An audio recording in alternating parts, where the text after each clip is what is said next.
anybody wants to do with the agenda, or needs to do with the agenda? Hearing none. Comments from citizens, topics not on the agenda. Mr. Harrison.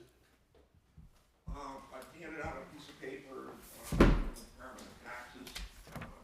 It's not an agenda item, so I don't expect a robust conversation, but I bring your attention to the reference to the CLA, and I think it's further evidence that we need to get on board and start a reappraisal process. And best case scenario would be 4 years before we could file a new grand list. And if you just do the very simple math, we're showing at 87%, it's been 12 years, that's only 1% a year. So that 87% has got to be pretty darn close. And I'm not sure, I know a few meetings ago there was some discussion about whether or not that was accurate to this such a big hit this last year. This is further evidence that the CLA needs to be, we need to get closer to 100%. And on top of that, the school is going to be looking at it. I'll now let them drop that bombshell on you. Our school population is going up. The rest of the district is going down, and our portion of the SU budget is going up substantially.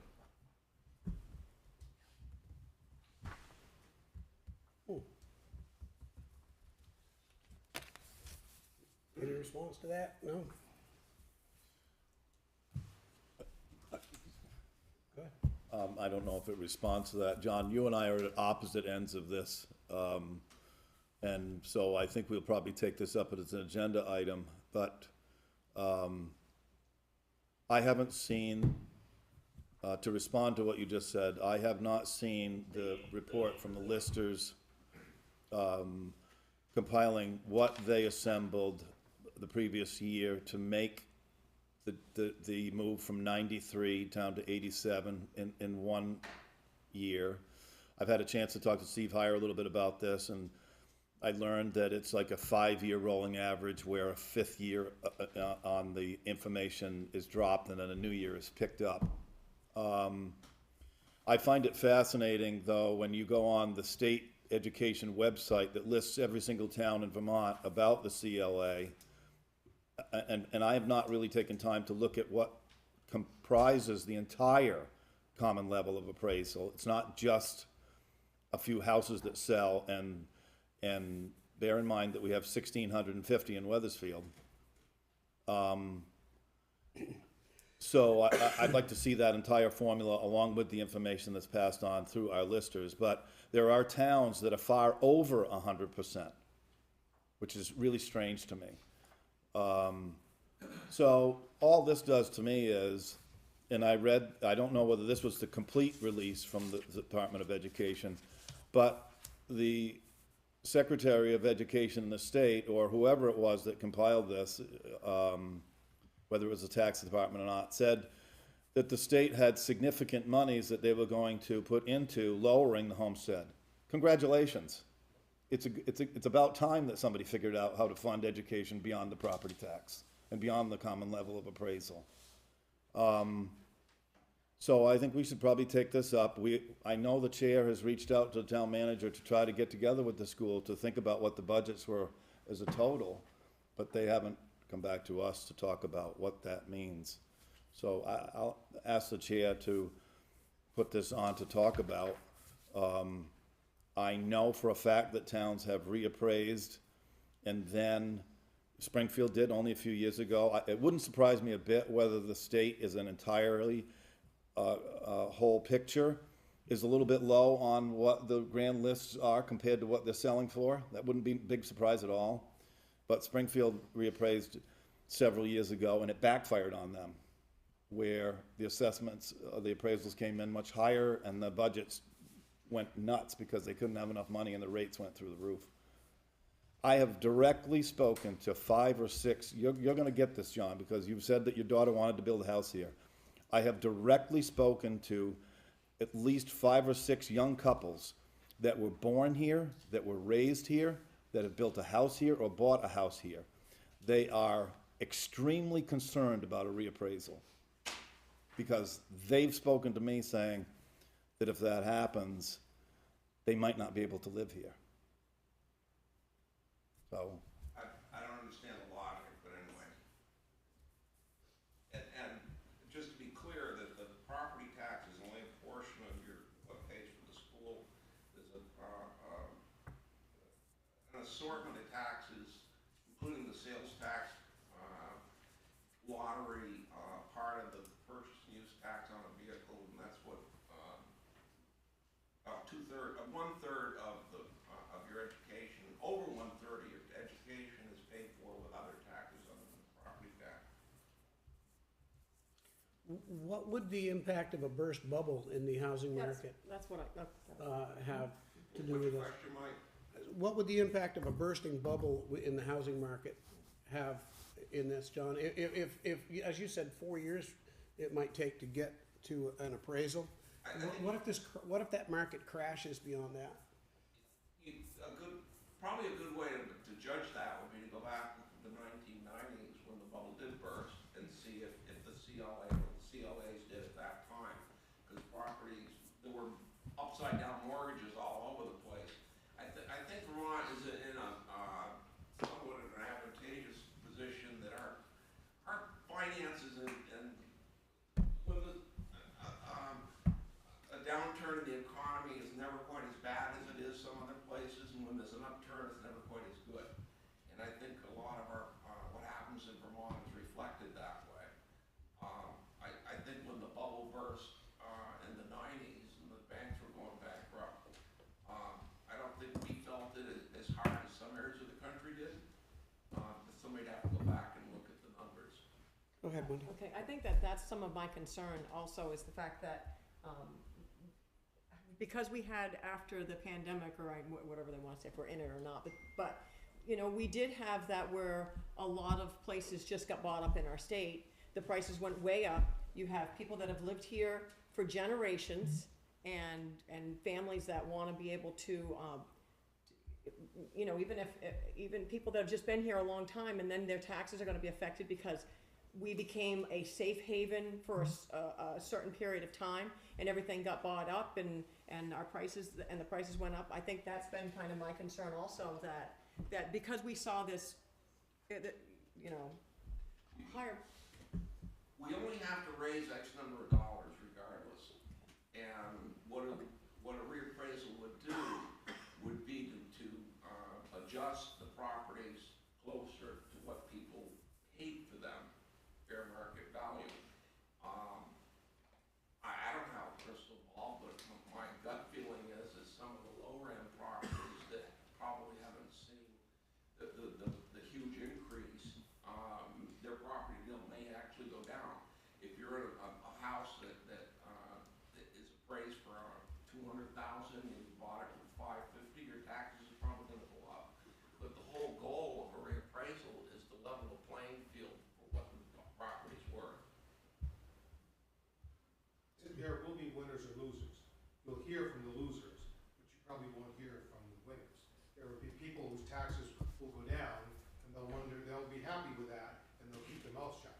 But you'll hear from the folks whose taxes have gone up.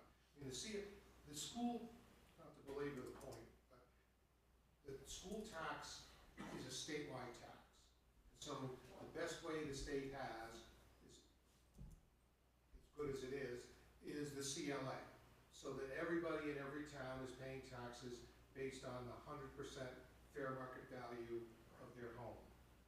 And so if there's a bubble, or one way or the other bursts or grows, that's the same dollar amount's going to be collected.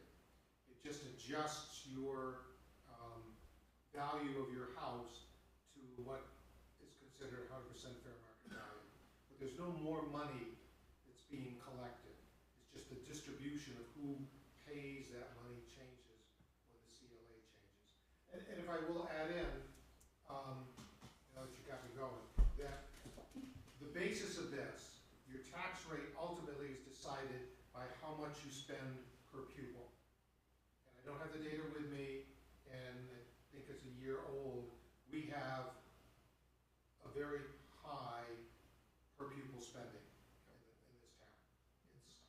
near the top in the state. Should that not be a concern as well? Well, yes. The good news is, and I said it earlier, is that our school population is one of the few in the state that's actually increasing, which helps to drive your per pupil cost down. Whether it'll make up the difference in what's happening with the SU, I have no idea. Well, what other things could be done to drive the per pupil cost down? You're talking to the wrong person. Well, you are the state representative, and I think you were in the education. I don't control the school budget. Do you visit the school board and discuss any of that with them? Have you? Yes. Okay. And in those discussions, did any of that come up? Because my concern, listen, I don't have any kids. I've never had any kids, but I think the school is probably our most valuable resource that we have in this town. And I do not want to see us lose this. I'm concerned that, and I've said this over quite a few years, I've talked to Dave about it as well, that there's going to come a time when either the bond gets paid off and the state says, you guys are way out of whack, because I think,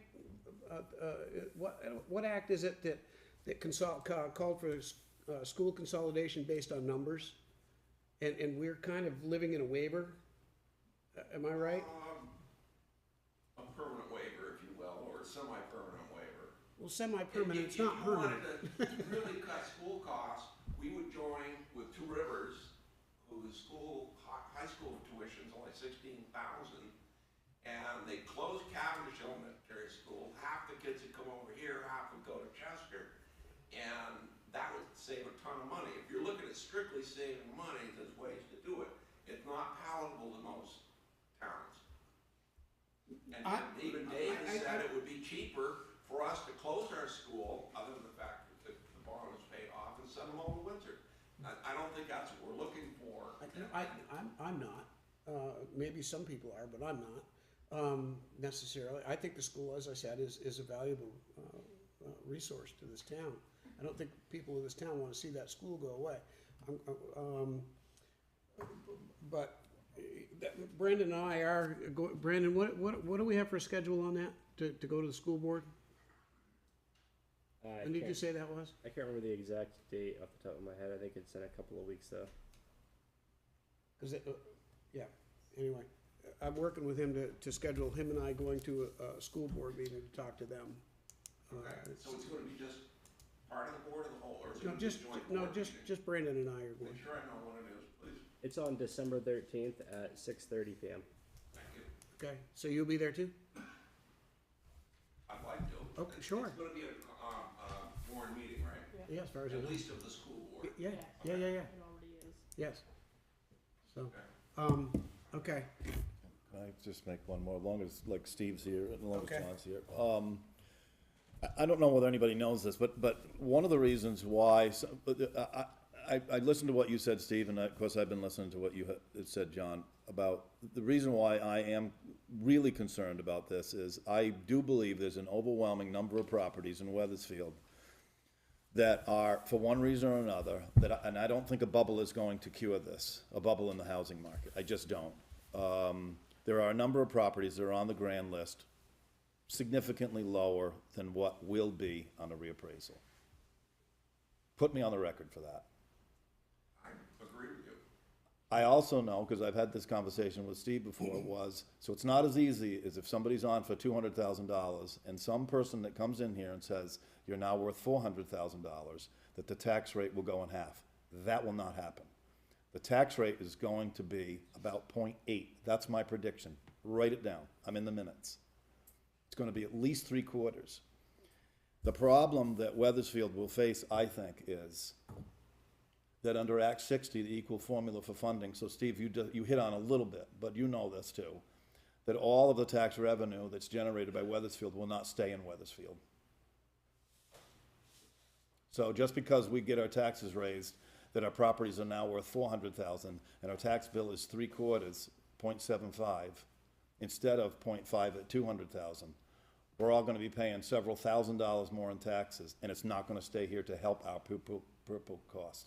Not gonna happen. There's only like 3 towns in the state of Vermont that their property tax pays for the school, and there are towns like Stowe, Killington, maybe, I don't know about Dover, but anyway, it's the very property-rich towns that the property tax indeed pays their whole school. There are very few towns that, those are the only 2 that I can rattle off. I'm not sure there's even any others. Here's a weird thing that I always kind of found fascinating. So if you have a property in Weathersfield that sells for $1 million, and I know one that did, and it was on the grand list for about 750 or 800, and I know that it was. That's not double. The listers, I think Nate Stoddard had told us this, that they do have a right to put it on the new grand list at the sale number, but they don't. They just use the old number. And that, if they put the new number on a sale basis, and I don't know if we can or can't, that would not only raise the, that would slow down anything to do with the CLA, because what you would be, the listers would be doing then is compiling the sale and putting it right on the grand list as the value that it was. Instead of waiting for a few years or whatever, how long it's been, and then all of a sudden come in as a big hurricane of an adjustment. The one thing that a reappraisal will do is, it'll find out all of those things that maybe are under the radar as far as buildings go that may or may not be permitted, or there'll be some surprises. So, and add-ons or what, or something, because remember, an appraisal or, the listers only go on the permits that are taken out. That's when so they follow up with the land use department, and then they adjust the tax cards. But a reappraisal means somebody comes on your property, and if you deny that, then they get to say that, you know, you're all in and whatever you gotta do, so. And I still gotta say this one more time, it will be the last time incidentally, that where the CLA is applied to the education tax is just, it's not as simple as the town.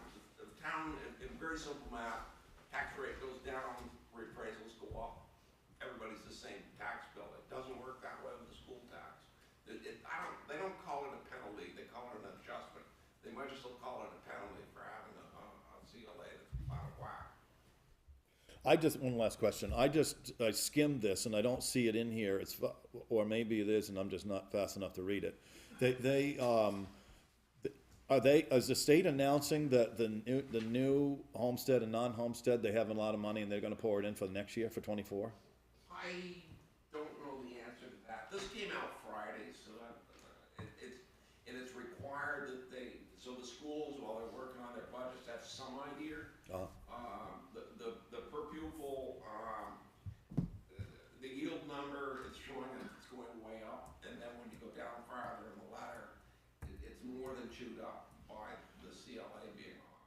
Okay, so here I'm seeing it right now then. Forecasted FY '24, homestead down by, or going to be down by 7 cents, non-homestead down by 8 cents. But we don't know I know what you just said. These are projections too, based on what they think is gonna happen. I was really concerned with, and I expressed this to the school board, that if we really dipped into a recession, a good example is that the sales tax goes to schools. If all of a sudden people say, well, I'm not gonna go on eBay and buy this, that, and the other thing, I'm not gonna spend money. All of a sudden that tanks, and then the yield number tanks. I'm really surprised to see the yield number climbing as much as it is. And we won't know the actual number until May. Did you get back on the ed committee? Don't know until January 4th. Okay. We all set with that for now? All set. So we're gonna put that on the, a future agenda. How soon do we want that on the agenda? Brandon, Dave? When do you think we're gonna get done with the budgets? Certainly by the 25th or 20th of January, that would be the last possible date. That's what I was kinda getting at, is I'd like to get through the budget, process, first, and then we can come back to. So so keep that on the radar for sometime in late January, moving heading into February. When did you say a meeting with the school? The middle of December? December 13th. 13th. Next week. Okay, any other comments? Darren? It's been a month since I brought the Whipple, the town forest information to the town, and I got more. When are we gonna have a discussion on this? When are we gonna get on the agenda? I didn't know you wanted to be on the agenda, first of all. You had said that there was gonna be further discussion. Yes, on I the did. First meeting, and we have yet to have one, an open public meeting. Yes, I I've did. given you my information, I got more, but right now, I don't think I'm gonna give you more information until they're all here. Okay. Brandon, what is our scheduled date for the meeting with the chairmen of those boards?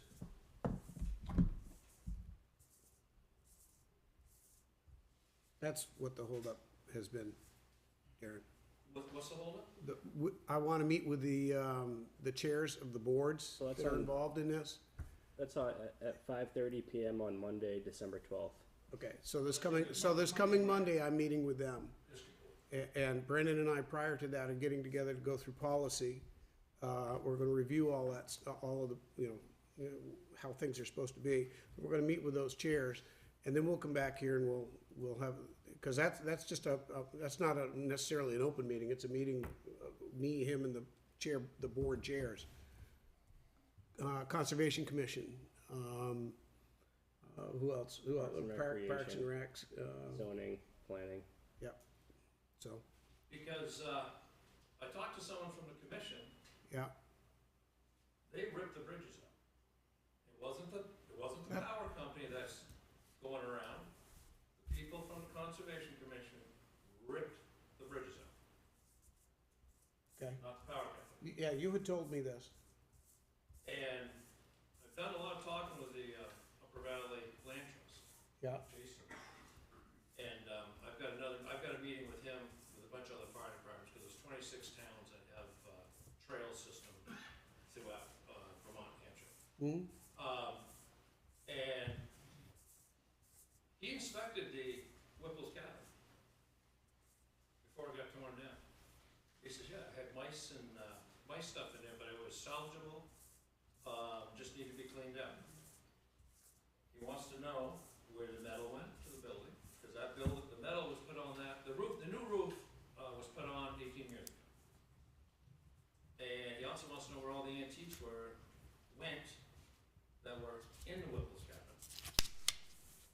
He also wants to know where the signs that says entering Lazy Acres, they were throughout his forest, or his property at the time. Because it's kind of a town history on this. I know some people may not know that, but I think it is, and he thought it was as well. And if this town got money for it, where'd the money go? He wants to know. And he wants to know when the town can put the bridges back in. And when they put the bridges back in, they have to be big enough for UTVs, not just for bikes. Because he said they were big enough for the power company to get their equipment across, not to put them smaller just for bikes. okay. So, Brendan and I'll bring that up with these, committee chairs when we meet on Monday and find out where that's going. Where I'm trying to get to, I mean, I get where you're at. I'm not trying to so much to find out what happened. I'm trying to solve moving forward right now with the process of a committee unilaterally thinking they have we didn't know anything about this. You know what? That's why you're telling us about it. You found this stuff out. Boards and commissions that are all appointed under this board are subcommittees of this board. And for us not to know what they're doing, like on the town forest or on the Crown Point Road or pretty much anywhere else, we need to be in support of what they're doing. Well, if we don't know what they're doing, that doesn't mean we're in support of what they're doing. And I want to get that straightened out. That's what I'm focusing on, first and foremost. But your questions and statements are all very valid, and I've got them written down. I'll take them to that meeting. And then, so you want to have a meeting here? I think it ought to be With- public, because I think we need to know where some of the antiques in the building went. Yeah, It's town property, maybe it should be up in the historical society. There's quite a bit of Okay. history there that people don't understand. okay. And just to tear this stuff down and throw it away, or whatever they did with it, and where the logs go for the building, Okay. I'll bring this stuff up at that meeting, and I'll have a further discussion with Brandon ahead of time, ahead of that meeting, so that we get a little, so I might call on you for that. Okay? Thank you, dear. Anybody else? Comments, topics not on the agenda? Mr. Fuller? Mr. Chairman, this story is growing for me, and I don't know what it means or doesn't mean, but we got emailed, I think Brandon emailed the board and sent pictures, or somebody did, took pictures of something. So that's, by way of copying the five of us, it's now a public document. What I saw was a tree that went down on some texture 111. That's all I saw, about 5 pictures. So it sounds like there was a whole lot more than picking up some texture 111 that a tree hit. I don't think it should be compiled into a meeting of chairs to find out who's on first, so to speak. This is action that was taken by a group or whatever, and it sounds like the action is growing. And involving the land trust, I know they have rules, what the use can be and can't be. I'm sure that the right-of-way is secured by the power company. It sounds like more was done, and I think we should know about it. So the pictures, according to what I just heard, are not anywhere near what is going on here.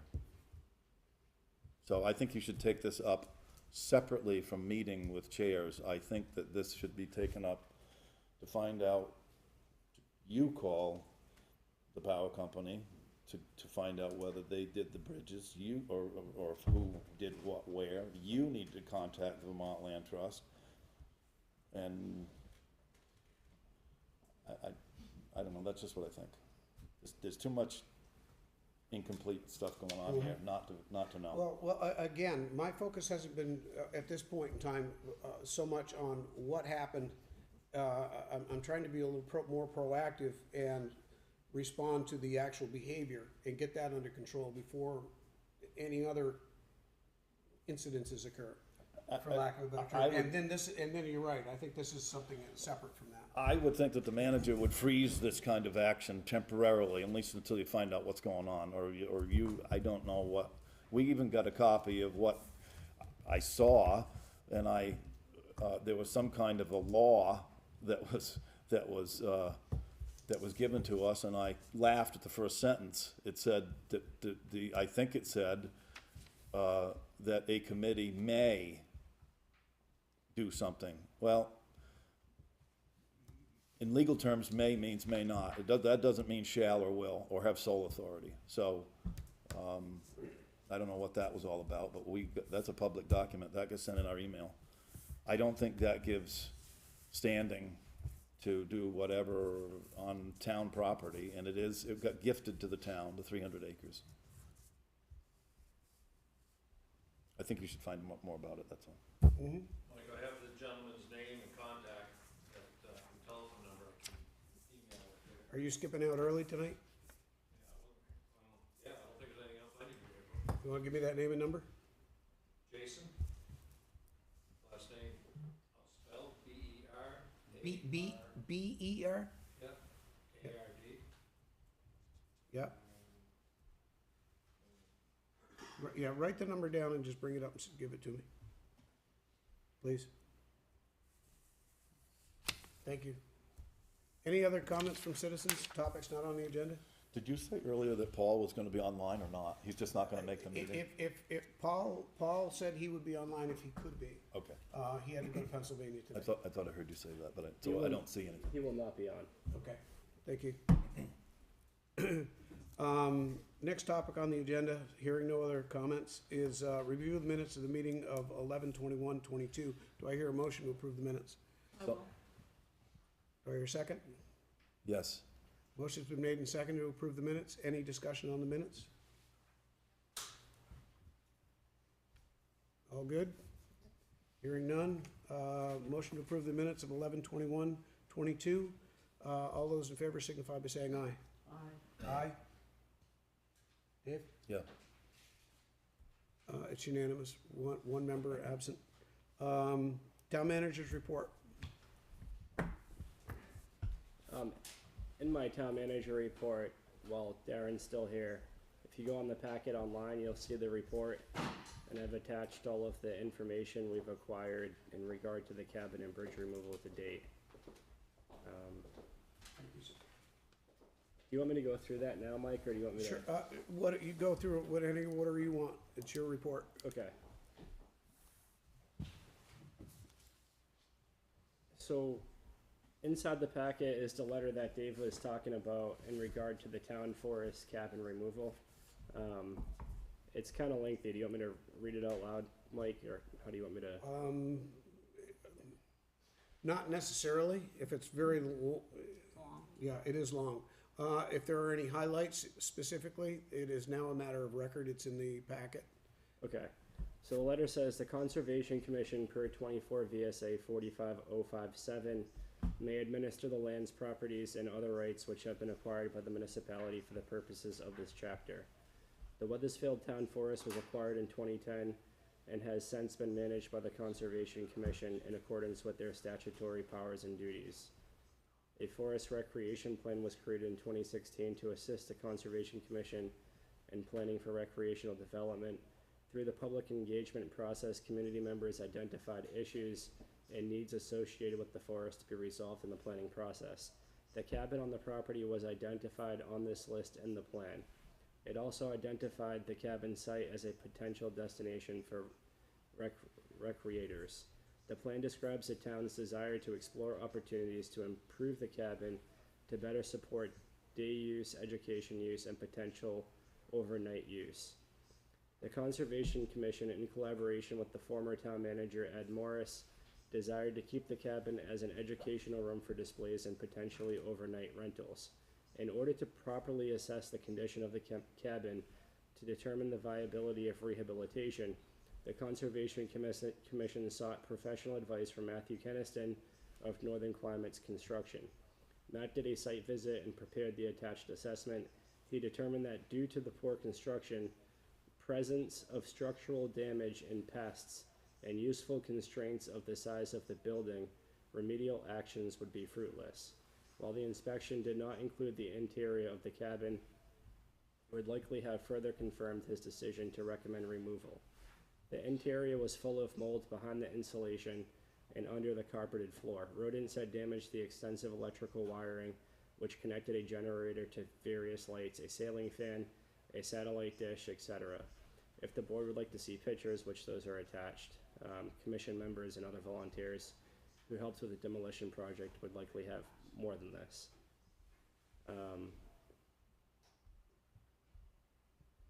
So in 2021, the Conservation Commission began discussions around the removal process of the cabin.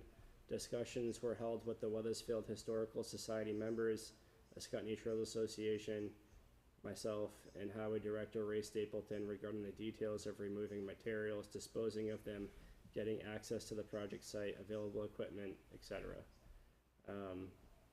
September 23rd, 2021 was the first regular meeting where the cabin site was specifically listed on the agenda. Since then, it has been listed on the agenda at every regular public meeting held by the Conservation Commission. On October 28th, Ryan asked for a motion on the town forest structures that must be removed. One has recently been hit by a tree. Howard Beach made the motion to recommend demolishing the cabin. In addition to the cabin, an outhouse, a generator shed, and another storage shed were at the site. Eventually, it was discovered that there was no pit at all, and the builder of the outhouse simply built it on top of the ground. This, in part, led to the decision to remove the structure. The plastic shed was out of place in the woods and had been damaged by fallen trees and branches. The generator shed that the commission was originally in favor of keeping was hit by a fallen tree and was unsalvageable. Ultimately, the Conservation Commission would like to have a structure that would serve the town's original purposes of the cabin, a site to display information about forests, natural resources, and history. A project could involve building a cabin or other similar structures to specifications similar to historic structures. The town could work with the Vermont Hunts Association and would be built to last longer than the cabin, which was likely assembled as a hunting getaway for the short term. The unpeeled logs and lack of a pit under the outhouse show a short-sightedness for the structure, and the carpeting, lighting, and satellite amenities and extensive propane piping are not in accordance with a true historic structure. The removal of the cabin was done with volunteer power alone. It removed a hazard to public safety, scenic nuisance, and source of pollution, and thus a liability to the town. Respectfully, Conservation Commission. Okay, Next questions? yeah, hold on. The first thing I'm going to address is exactly what I've been saying all along. I don't necessarily disagree with anything that's written here and given to us. However, in my opinion, there should have been a step where this came to us prior to the demolition of that building. And Brandon, I did not realize that you were a part of those discussions. I was a part of when the Conservation Commission requested if they could bring materials to the transfer station and dispose of them. It says in here that the discussions began for the removal process of the cabin, and that the discussions were held with the Weathersfield Historical Society, Scotney Trails, the town manager, you by name, and the highway director, Ray Stapleton, who is also here, regarding the details of removing materials, disposing of them, and getting access to the project site. So there was definitely discussion that the intent was to take the building down, and that discussion and intent never came to this board prior to that taking place. That is what concerns me. Was it supposed to? I think it should. No, I know I was asking. It's a town-owned building Right. on town-owned property. And, you know, we can create committees and commissions and have these groups that do these things, but when it comes to removal and we have somebody that's concerned that a piece of property that the town owned is Right, no but I'm just longer saying, here, I it's didn't know if gone. that was the policy. I'm not And this disagreeing. board was not aware of that prior to it taking place. And Right. that is that's what I'm concerned with. Mr. Chairman, I've got a suggestion. Go ahead.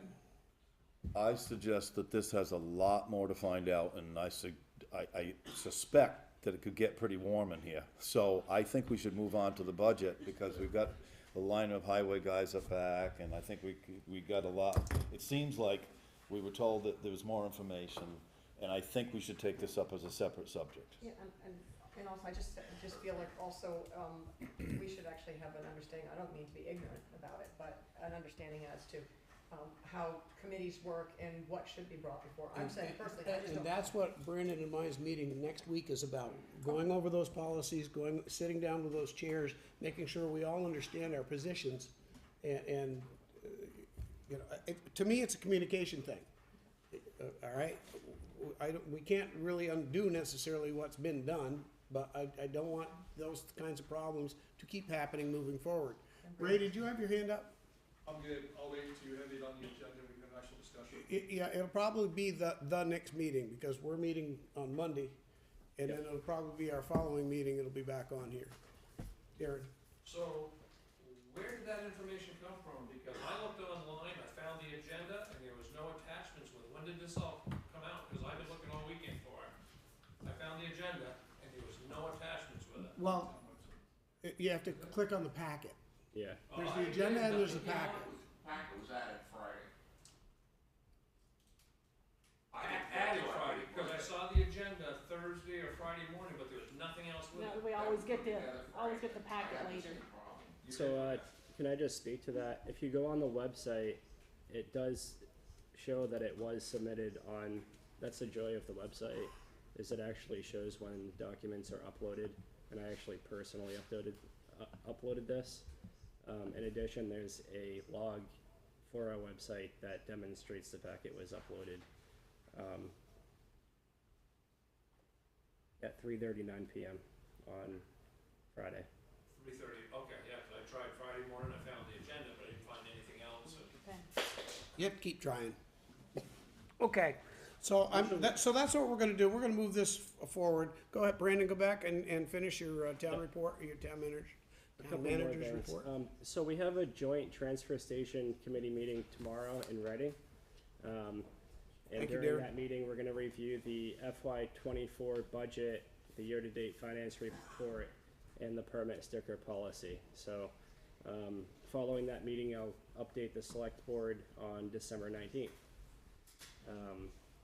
The second, we have a couple of holidays coming up.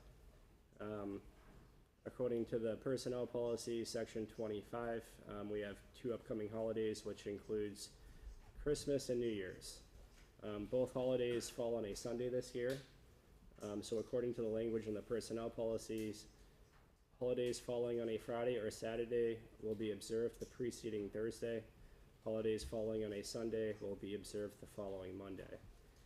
So in consideration of the policy, the town office will be closed on Monday, December 26th, and Monday, January 2nd. The select board meeting on January 2nd will need to be moved to Tuesday, January 3rd. There were also questions pertaining to the previous office closure in relation to the holiday at that time. So I just want to refer to the personnel policy, section 25, holiday leave. Employees scheduled to work 40 hours a week will receive a full day's pay, 10 hours of pay for each qualifying holiday listed in the policy. Does anybody have any questions about that?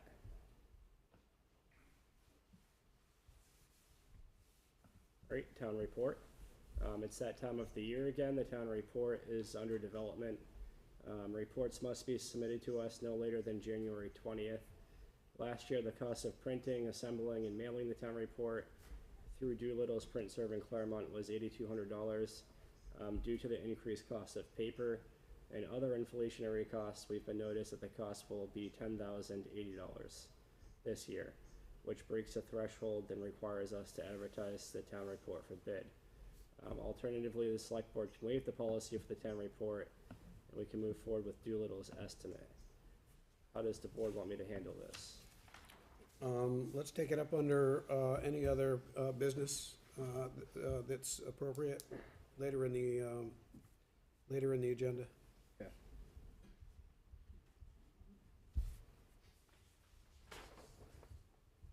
That's all I have for the town manager report this week. Thank you, Brandon. Next up is the fiscal year 24 budget overview. That's still you, Brandon. Right.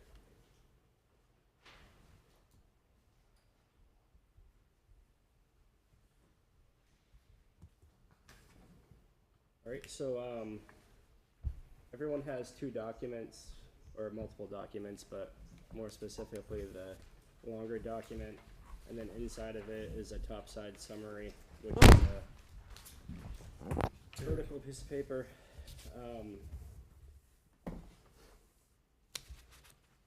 So from this topside summary, last year, the administration budget had 262,000 in revenues, and this year we're looking at 216,000, or a $45,000 difference. Olivia, can you go to the next slide?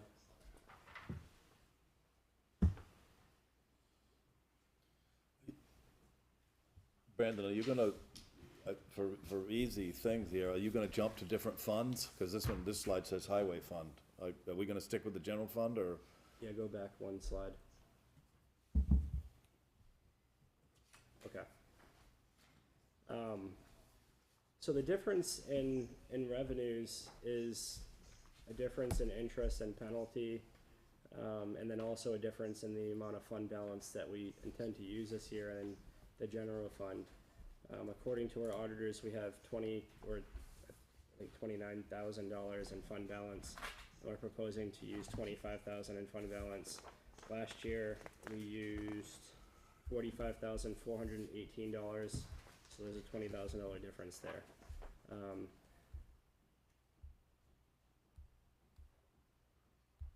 Going on to the expenses, the administration budget is decreasing by 2% or $7,700. The library budget proposed increase is $4,063. Finance is a decrease of $3,250. Town clerk is an increase of $877. Listers is an increase of $325. Land use is an increase of $71. The police department is proposing an increase of $30,000. General fire service is $43,000, which is the new fire truck payment. West Weathersfield volunteer fire department is proposing an increase of $9,366, and the Escutney volunteer fire department is proposing an increase of $8,077. So overall, with these expenses, we're looking at a 5% increase, or $85,000 in all.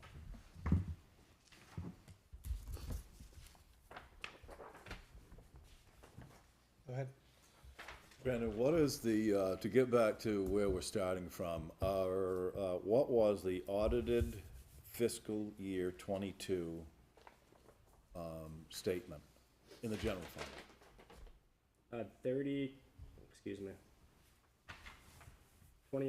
$29,176.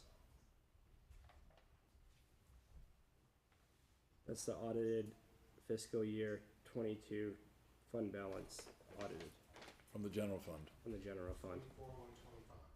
What was it? 24,125. 29,176. Yeah, 29,170, 29,125. Oh, 125. Heather sent me 29,176, so I guess. Yeah. Now, the final copy that I just saw Oh, okay. 10 minutes ago, Cool. is 29,125.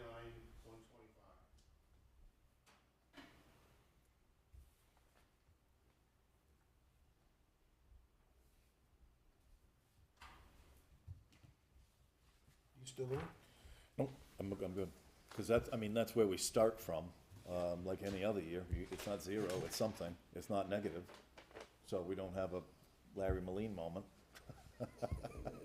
Alright, so what are the major increases? The general fund balance reduction amount that we're using, that's a $20,000 difference. General fund interest and penalty reduction of $27,000. General fire service increase of $43,000.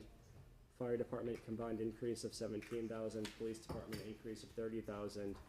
Gives us a total net difference of $138,000, net $891.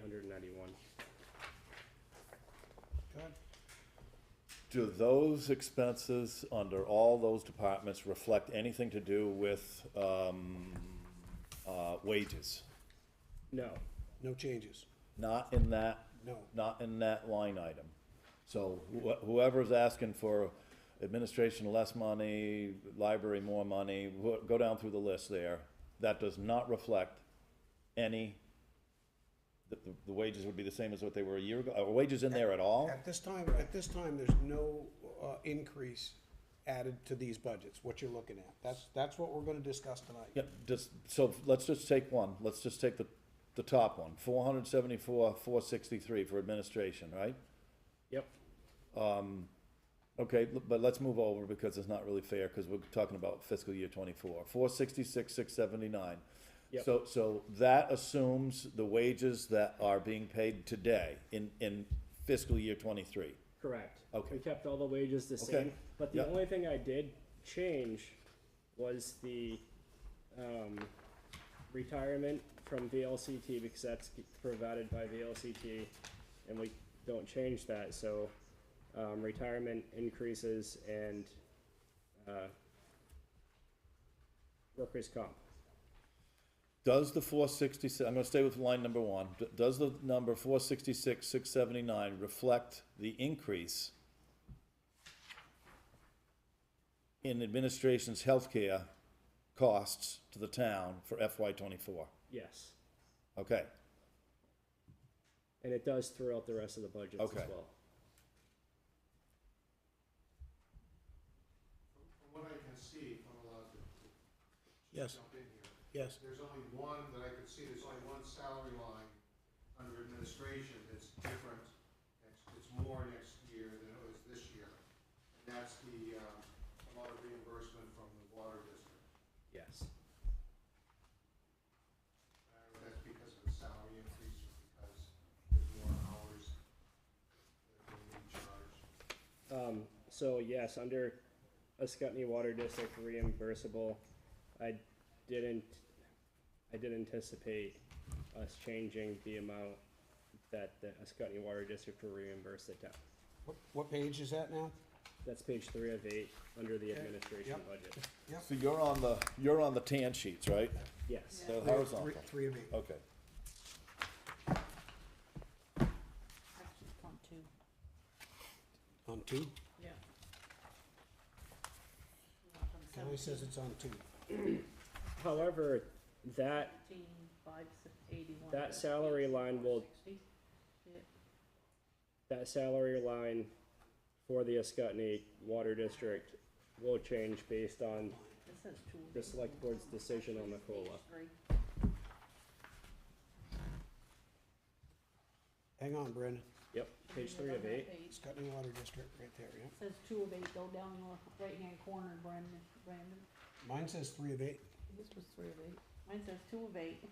Mine says 3 of 8. Go one more page. Is it really? Mine does, yeah. What number on the line is everybody talking about? Just read off the number. You're under It's- revenues, Kelly. Scotty Water Yep, District, no, that's okay. and then, your salary increase 16,434 to 17,256. Yeah, so just for reference for everybody though, I suggest that you use, if you're looking for a line number, just spiel off 11-7, 10-10, 10.25. It's so much easier to go with a lot less numbers, but they Yep. are what they are. Yep, So when the select board decides on a COLA, that number will fluctuate. That is one number that I forgot to keep consistent. So let's say the board chose number X. Then I would plug in number X and that would update the same. But it makes no difference to the budget because, Reimbursement should be the same as the expense. It's not in this budget, but it's close. Yep. But anyway, you should have on page 2 of 8, on the Scotty Water District reimbursement, that amount should match page 3 of 8 for the total Scotty Water District reimbursable expense. So it should be It's in there now. 879. what's the line number, Steve? I have no line numbers on my copy. Oh, you want the account number? Yeah. Oh, okay. On page 2, it's 11,611,00145. Scotty Water District reimbursement. Yep, It's the 4th line, Yep. the number in the 24 column. That should be the same as on page 3 of 8. The line only says subtotal, but it's about 2/3 of the way down on the page. It's the AFD number 2 reimbursements, mhm, which is 18,743. Those should be the same, because the money just flows through. Whatever we pay on behalf of the water district, theoretically, we bill them and they reimburse us. okay. So one of those needs to be corrected, So they both the should, other. yeah, they should be the same. Do we know which one it should be? yes. 18,743 or 18,460? Well, The revenue should equal the expense. none of those numbers, these numbers will change based on the COLA. So Okay, the 16,434 should match 11,610,60130, and then based on what the board decides, Okay, then those numbers will fluctuate.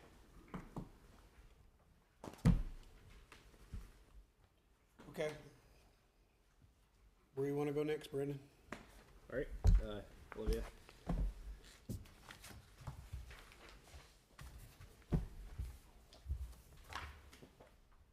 Highway? Yeah, highway fund,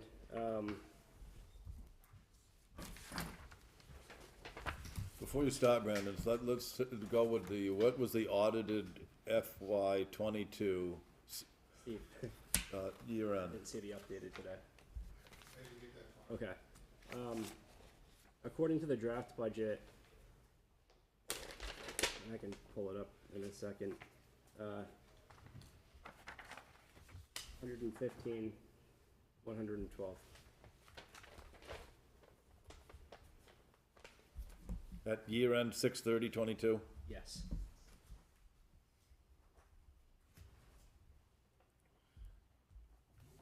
All right, so last year, total revenue in the highway fund was 1180,467.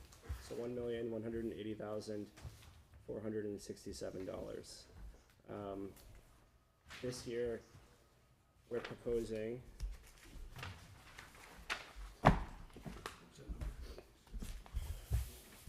$1,126,744, which is a revenue decrease of $53,723. This comes from a difference in the use of fund balance of $30,037, or a negative 39% difference in the use of fund balance. And then a difference of $31,437 in the tax need, and this comes from the elimination of a position. Similarly, the expenses match the revenues. Proposal is $1,126,744, and expenses are a $53,723 decrease. This does not include any wage adjustments. No, the chair asked me to keep everything level, and then every department was able to, so in the report, it demonstrates, yep. So the highway department is proposing a 10% cost of living adjustment, which is 2 items forward on the agenda. Any questions about the highway department? Dave? Does you just told me that the audited balance at 6/30/22 was $115,000. Does the budget use any of that money without me, keep looking up and down? Yep. Okay, how much? $46,689. The budget uses that? Yes. Okay. 46 what, Brendan? $46,689, and it's on page 1 of the highway department budget. So it leaves a balance of 76,700? Is that, no, it won't do that. I can't do it that fast. So, what does it leave a balance then? 69. Roughly. 68, 69. All right. I don't know, I'm just asking out loud. And basically, we're proposing to transfer that into reserves, and not request a special article. Okay, on the reserve, for me, the highway's different than the general fund, and although the general fund does have a few reserve accounts that may or may not need some action, but we just learned a couple of things here. We learned that the general fund, audited balance is significantly lower than it has been in the past. The past few years, we're all scratching our heads wondering why it's, 100,000+ in there. So that's good news because, in a perfect world, we're supposed to ask for the money that we need to operate the town for a year. Then you're supposed to plan on what particular reserve accounts you wanna do. So that's close enough for me. On the, but it also doesn't offer the ability to fund any reserve accounts in the general fund. So it's something we gotta think about. I don't know how, for instance, the use of the fire truck would need money beyond for allocating money in the reserve accounts. But let's stick to highway for a minute, because we're on that. You just said that that uses about $47,000 for this budget. Bear in mind that a penny is what, $33,000?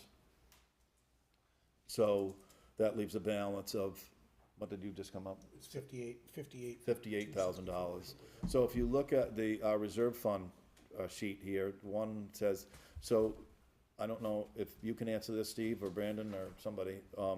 In the beginning of, at the audited fund balance of 6/30/22, we had a balance of $155,000 in the equipment fund. But then when you kind of scroll over, did we add, what does this mean?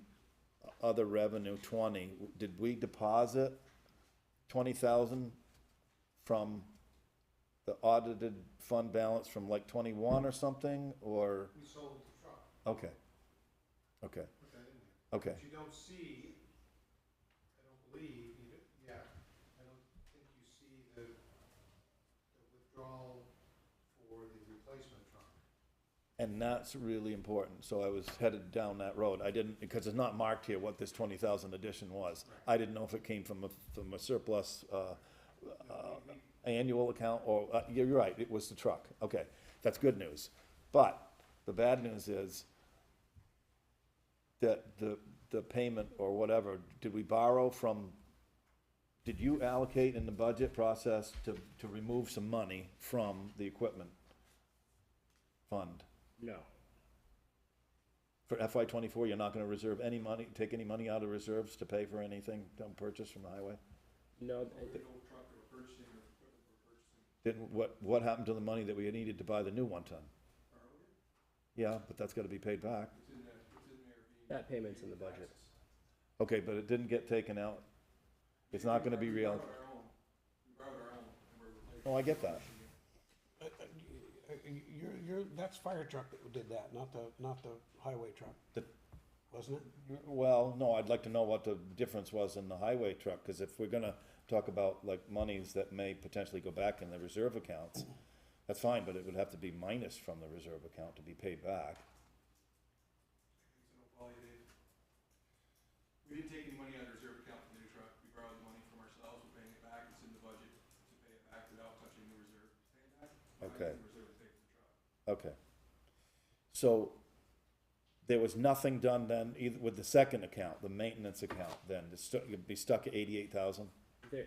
There was, I think what we're getting confused about is, there's money coming out of the reserve account for the paving of Kendrick's Corner Road.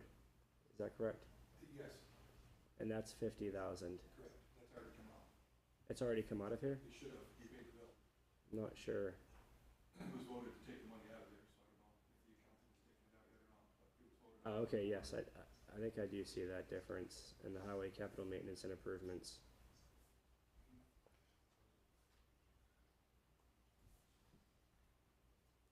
So, but there's no note of removal of 50,000, it's still the 88. And then we had the, The 88 is what we had in there after we took out 50. Okay. Oh, is that, okay, We had 100 and something in there. okay. we'll take a look more into that tomorrow.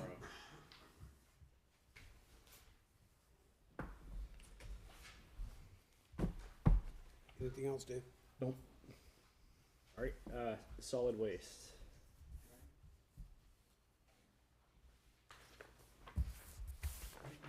You wanna say something, Ray? I'll wait until there are more questions. I don't know what you guys are deciding tonight, but I just, on my budget, and I'll discuss it at the time. Any questions or raises? Okay. Alright, so the solid waste budget, we do have a payment in the solid waste budget for the replacement of the trash compactor, and the concrete pad. So that payment $10,130 that we had to add to the budget, and then $2,127 in interest. So that's what caused the solid waste budget to increase. So we're moving from $298,643 to $317,012. There's an $18,369 difference, and we're proposing no permit sticker fee increase. So we're proposing to keep it at $50. And you think sticker usage or token usage is gonna cover the 18,000? The users? No. So our punch tickets would ultimately cover the variable expenses, and then our fixed revenue sources, included the other two towns, will cover the fixed expenses, which is the increase that you're seeing. Okay.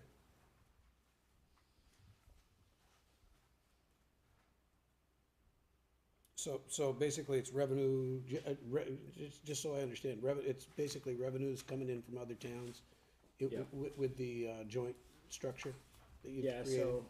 so, I'll just jump into it. So we have an agreement with the other two towns, for fixed expenses at the transfer station. And those revenues started coming in this year. So in the past, West Windsor was paying around $3,000 to $5,000 a year, and now their allocation is $39,284. The writing assessment similarly increased by $2,200. So according to the formula, the town of Weathersfield was originally paying $77,300. So we're proposing $73,943 in FY '24. So there wouldn't be a change to our permit sticker cost. Mhm. Okay. And we're reviewing this budget with the other two towns, tomorrow. Yep. Thank you. Dave, keep Is going. Paul gonna be here for that or no? Oh, no. He's not able to make it tomorrow. He's out of town Yep. for work. Yep. But you're welcome to attend if you'd like. No, I don't wanna stir anything up I shouldn't. Since when?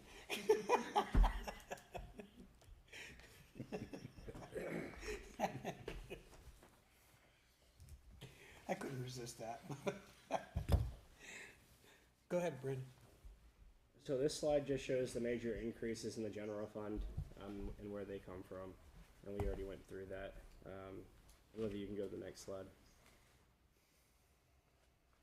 So based on this budget, we'd be looking at a 3-cent tax increase without wage adjustments. How much was it last year? The total taxes, it was 60 cent, .6980, and this year we're proposing .6435, or a Those sixes, those numbers get all smudged together when they're up there.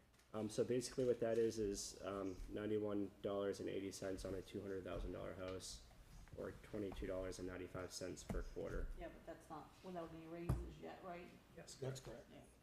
Or without any other, special article or something, anything to do with nothing. Correct.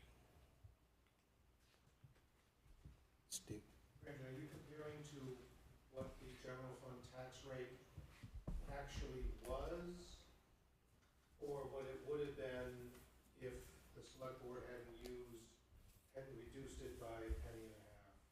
What if, well, when the select board made that decision, it was on a separate line. So I'm comparing exactly what the general fund was versus, The general fund tax rate that actually was necessary to support the general fund. yes. Yep. So, I guess that brings us to the discussion of, the, cost of living, raises, COLA increase. Well, I think we're going on to the compensation study, isn't that the next item on the Oh, oh. agenda? Okay. That's where you wanna go? You take us there. Okay. Go ahead. I'm sorry. So, the last couple of years, we did a compensation study, and I was chatting with Dave, and he asked to have this, here tonight. So here it is.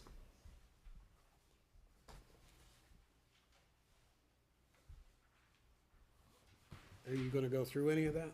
Yeah, so the Vermont League of Cities and Towns collects wage information from cities and towns in Vermont and compiles this information based on positions. This year, VLCT collected information from 170 cities and towns. The state of Vermont has 237 towns, 10 cities, and 5 unincorporated towns and 4 GORs. And basically, a GOR is an unincorporated area of a county that is not part of any town, has limited self-government, and may be unpopulated, in case anybody was wondering. It's a fun word. We use data from towns in Vermont with a population between 750 and 5,000, and to have similar positions to Weathersfield. Cities and towns cannot be compared precisely due to the differences.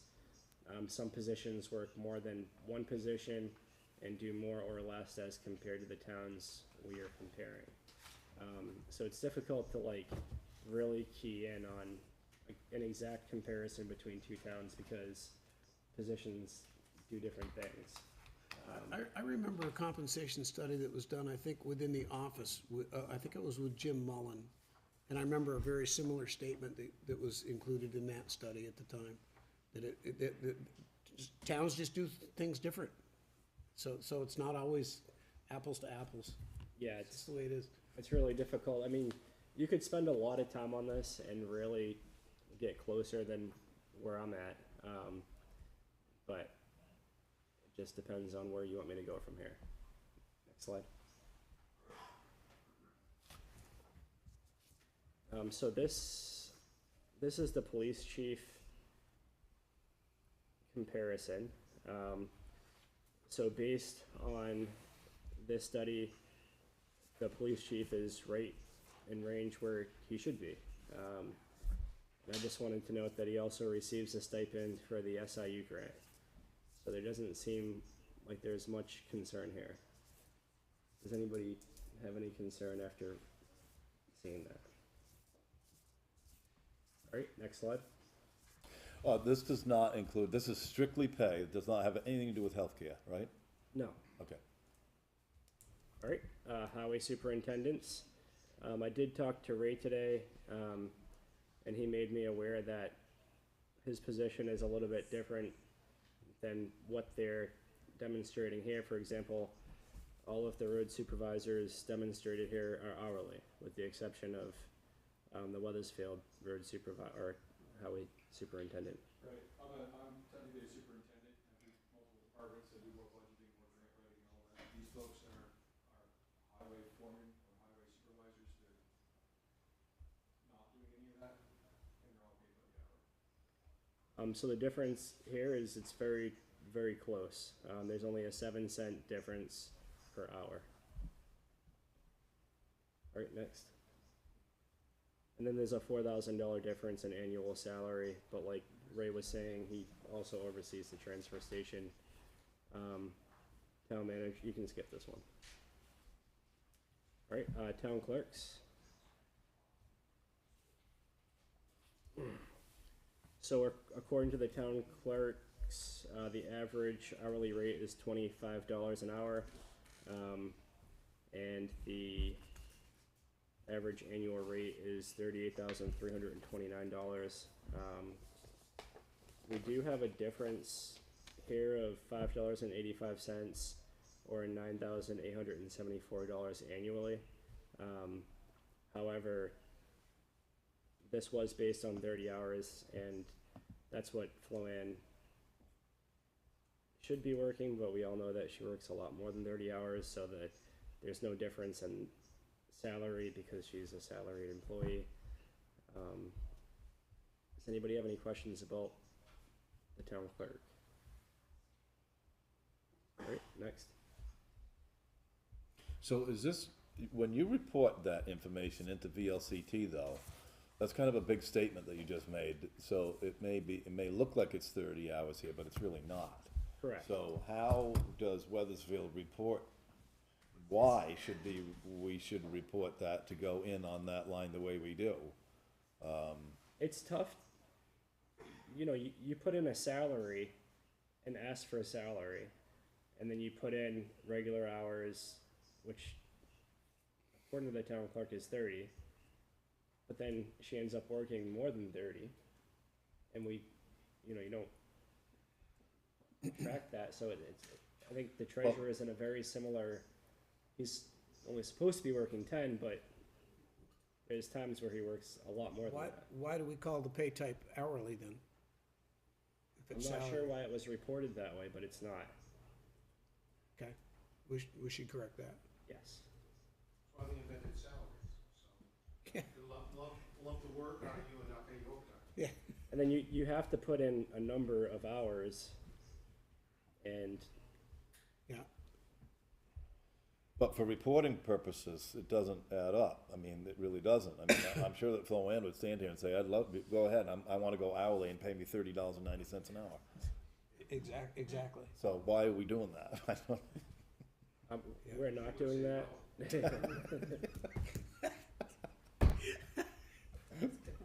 Right, town treasurers, our town treasurer's in the same boat. The position I think is 10 hours, right, Steve? But it's oftentimes a lot more than that. It shows the hourly rate at $33.19, which is a difference. But is he salary, you said? But he's salary, so he, So you get to work whenever. Yeah. I You could got do the pros job and in 12 cons for minutes, being a that would be salary, fine. yeah? alright, next. Worth every penny. It's very true. Town accountants. So we're very close to the average for the town accountant as well. There's only a $972 difference overall annually. Next. Deputy clerks, we do have an hourly deputy clerk, and her annual pay is $28,279. Here it states that the average is $20,241, so there is a difference of $8,000 annually. Is this a similar situation to Flo Ann's where it's more salaried? It's not salaried. This position is hourly. Okay. Next. And I'd also like to say that years of experience and time with the town and so forth could represent why there's a pay above the average rate. Skill set, education, zoning administrators. So the average hours for a zoning administrator in the state is 20. We have a salaried zoning administrator that's based for 15 but ends up working around 20. But at the same time, we have to put in the amount of hours he was hired for, although it's a salaried position. So he's only $2,200 off from the average paid zoning administrator for the state. Are these numbers you're giving us on the right column from the other towns? When was that information reported?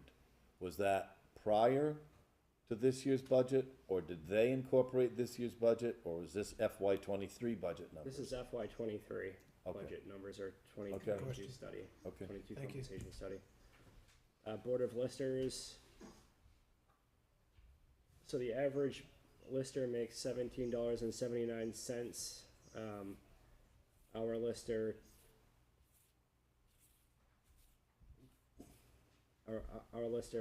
lister's hourly rate is $17.53. So there is a 26-cent hourly difference there.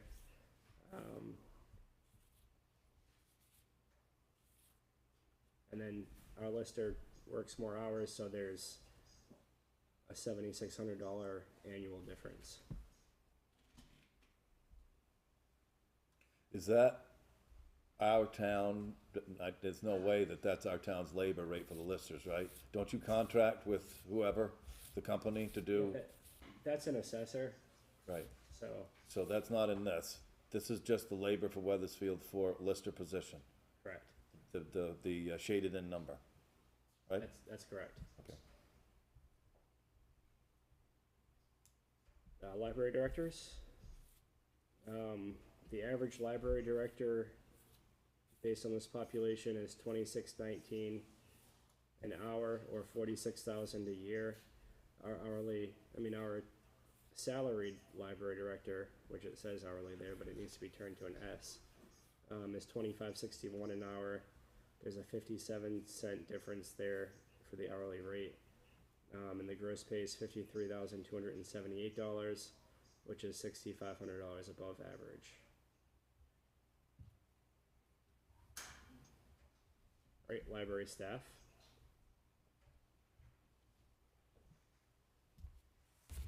In the state of Vermont, based on this population, the average hours is 19 hours for library staff, and the average is $15.77 an hour.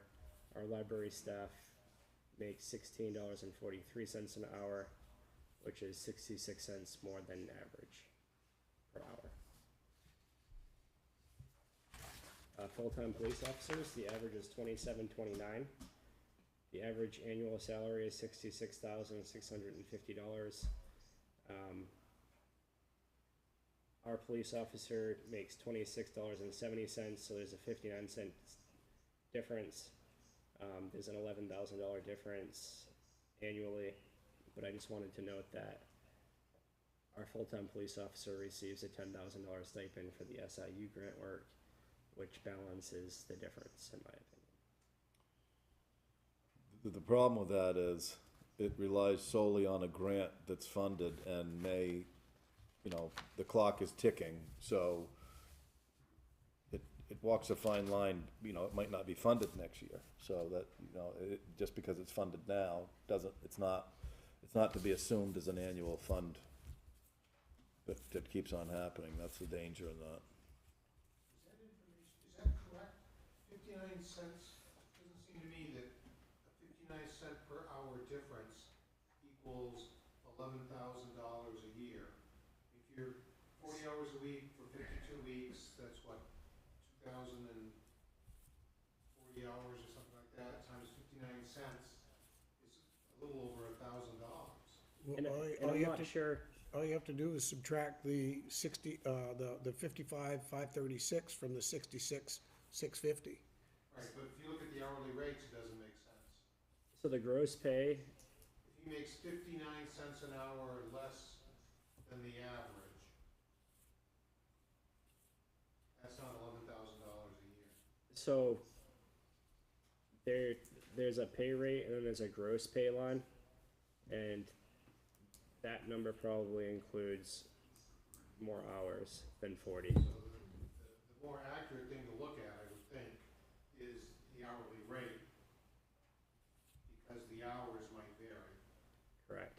If we had a half-time police officer, that would, you gotta look at the hourly rate if you're gonna make a solid comparison. And there are regular hour differences all throughout the data. So I could spend more time on that, but it's up to the board. The hourly rate gives you, I think, a good comparison, although it does not include longevity. So, All right, part-time police officers. And this one does also show an hourly rate difference. We have 2 part-time police officers. One part-time police officer makes $23.43 an hour. The other makes $19.48 an hour. So there's a difference of 23 cents an hour for one and $3.52 an hour for the other. Hey, Brandon? Yep. He was right. That's a decimal point that's out of place. that difference, on that 59 cents, it's only about $1,100, Okay, not 11,000. sorry. That is a decimal point. Because I just did the math, and at the equal Oh, wait. 40 hours, the average comes out to 56,763. And so it's about $1,100, not $11,000. No, so if you look at the data, it shows a gross pay of $55,536. Correct. And then down at the bottom, it shows an average pay for all police officers of $66,000. Yeah, that's gotta have something else in it, because I used the math. It does. Because your 40 times 2670 equals the 55,536, but the 2729 does not equal 66,650. Mike, there's a difference in the number of hours across the board for full-time police officers. Okay, Yeah. all right, I got you. Apples to apples, it's $1,100 difference. 40 hours. All right.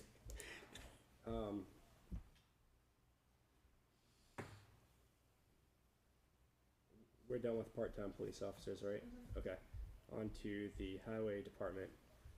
So in the highway department, we have 5 positions.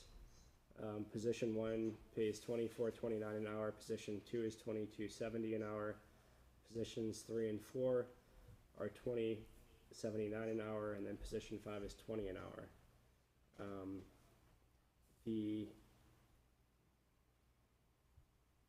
The average in the state is $22.85. So there's a difference for position 1 of $1.44 an hour, position 2 at less 15 cents, position 3 and 4 less $2.06, and position 5 less $2.85. The average annual salary is $44,414. So there's a difference of $61.08 for position 1, $28.01.35 for position 2, less $1171.45 for positions 3 and 4, and less $2814.65 for position 5.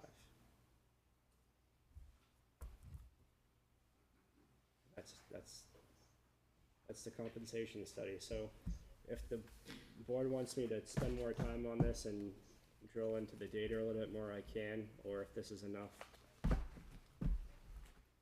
I can stop here.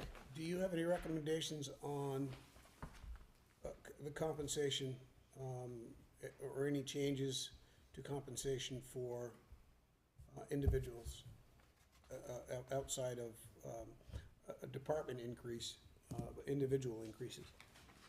Or do the I'd department like to heads? spend a little bit more time on that and submit a recommendation at the next meeting, if that's what you guys want me to do. Are you considering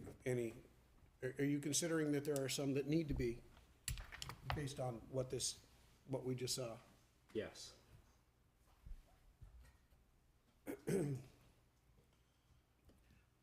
Do you have a general, perhaps, feeling of what that total might be, in a budgetary sense? Not individually? Around 15,000.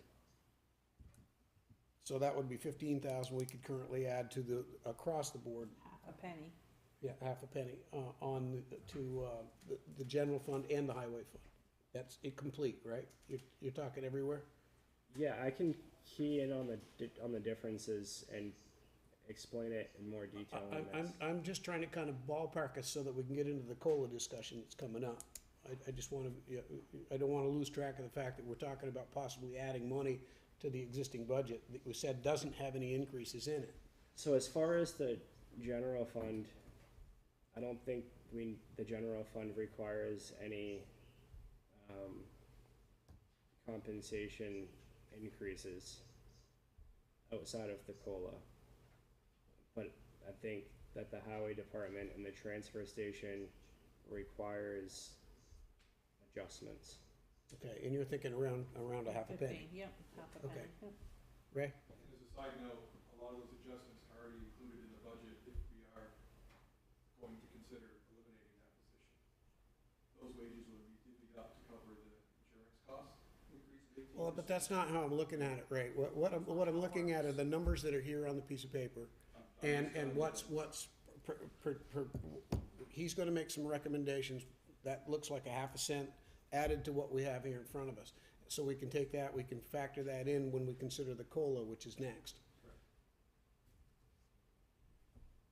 So what was your budget overall was 3 cents, point? Yes, and I'm, you asked me to throw out a number of, and I just roughly estimated 15,000, but it could be minus some. I'm not 100% sure Rather be because higher than lower. No, that's okay. I just wanna make sure that, as we discuss, any further, like the COLA, that we're not leaving that number out, that's all. And it's just speculative, it's okay. You can say 20 if you want. I don't care, say whatever you want. it was I just wanna count on something. it was speculation. I haven't spent any time on it, so I just want to note that. Okay. Better So higher. it could be more or less, in other words. Yeah, I don't think it would be quite that high after just Okay. looking at it. I think I Off misspoke. by half a penny. Okay, so we're gonna wait for you to come back with a recommendation on the individual adjustments that you want to apply within these budgets. Yep. To whatever employees. So that finishes the compensation study. Any questions? Go ahead. Brandon, when you're doing all this, I didn't make the last meeting, but the topic of healthcare was kind of determined, and what you said, I caught a little bit of the SAPA tape, and I thank you, Kelly, for saying that the elephant in the room was I wasn't there. I'm sorry. No, that's okay. So it's not exactly true that the town isn't spending any more money on healthcare, because of what Ray alluded to a minute ago. There's one less employee of the family plan. So Brandon, what would be the percentage, how many total employees within the whole town have healthcare? And then what would that dollar amount be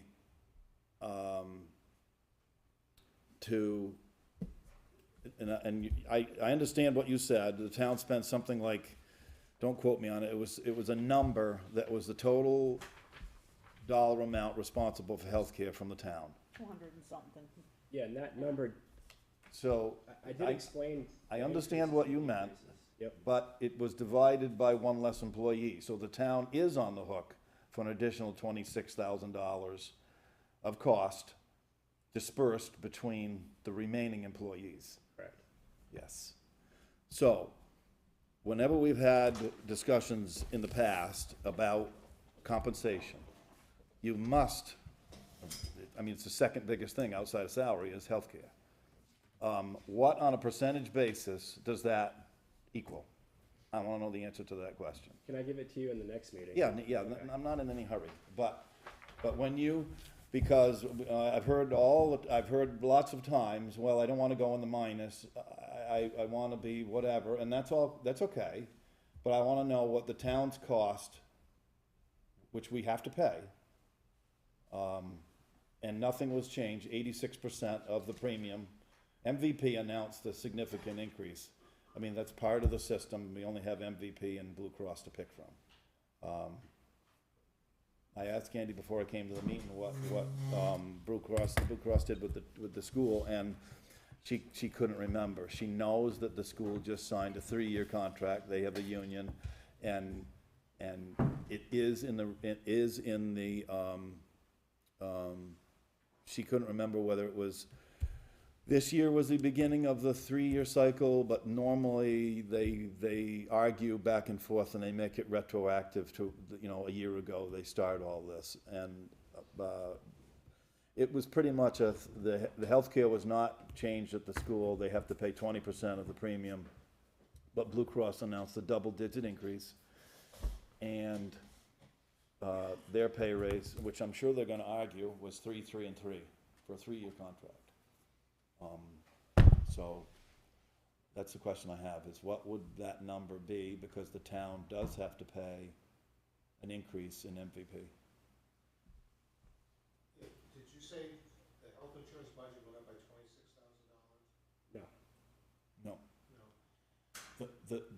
what I heard in the last meeting on the tape was that the town is spending about the same as it did a year ago. Something like $1,700 or something, and everybody said, well, that's not measurable, and let's just move on. That's all kinda true, but also we have one less employee, so the plan itself increased. You know, those fees have all been announced.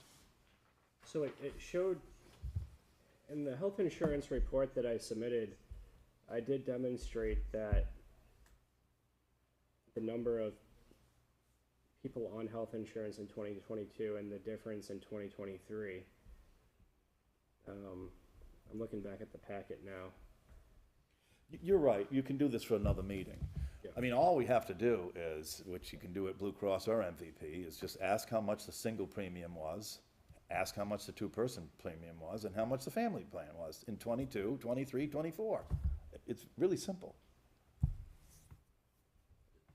know the increase for employee on a family plan is 33 cents an hour this year, the increase we just had for the premium. I don't know what it is for a single. But the town, from what I read from the minutes and what I saw on the tape, that would equate to 14% of the premium, so the town would be 0.86 times the amount that you just stated per hour, the cost. Yep, and the employees, an individual that's paying, not getting 33 cents less out, just to go on the premium. Right, but the town, everybody needs to be on the same page here. The town's cost would be, you know, that's at 14%. Yep. So somebody else, which happens to be the town, is paying 86% more as a cost of that.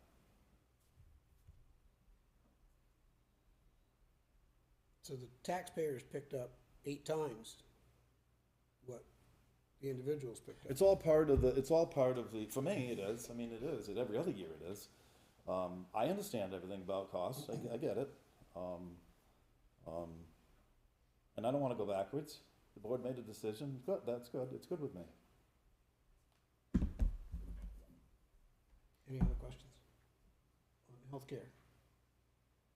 Wendy? No? So, we're ready to talk about the COLA. Yes. Go. All right, so everyone has this bigger sheet on your table.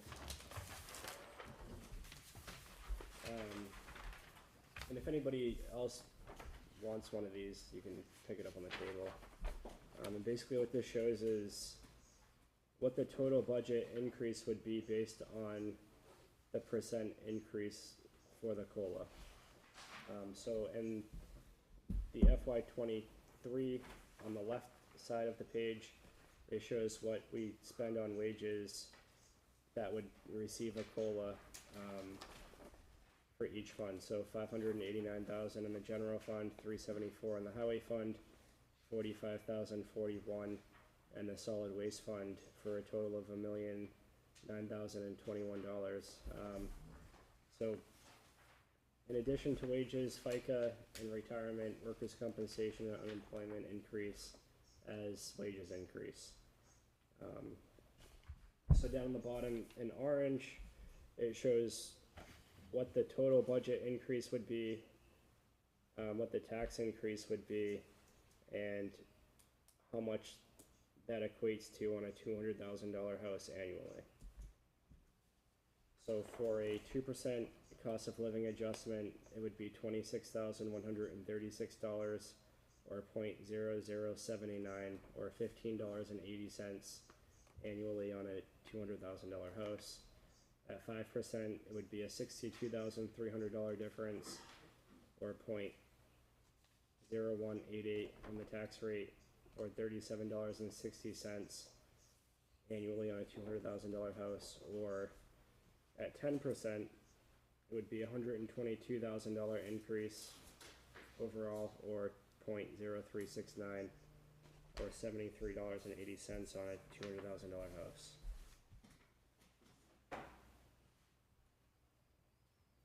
Then all the numbers are up on the projector screen there. And this sheet that you're giving us now only implicates salary, right? This is not in coordination with whatever the budget was that you gave us on the other. This would be this is what you would add to that budget. Right, so when we get to that moment, I guess I'd like to see that together. Or if we're, I don't know if we're gonna determine that tonight or not, I don't know, but that's, What do you wanna see together?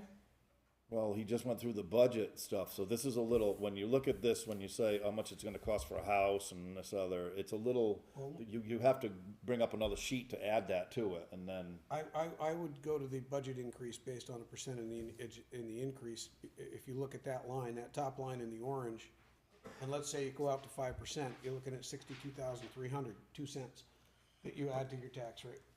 I know, but he just asked, and I don't know what that is, you gotta find that out. You gotta add that to that. What is it? So- What did you say the tax rate is that's on this? 0.0337. 0.037. So it's not, it's 3 point, for all intents and purposes, it's almost 3.5 cents. Correct. Correct. Yeah. Right. So basically, Dave, that tax increase line there, if you were to choose 5%, for example, you would add 0.0188 onto the 0.0337, and that would give you your tax increase. Yeah, so let's round things off and say 2, right? And then, so you add 2 to 3.5, you have 5.5 cents. I just wanna get, I don't want a surprise. Plus the 0.5 cent Plus the other half cent, so you're, For- for the 15,000 in the the increases in wages, the compensation. possible compensation increases, add that half cent. Yeah, And so that would put you at roughly 6 cents total, if you went with 5% now.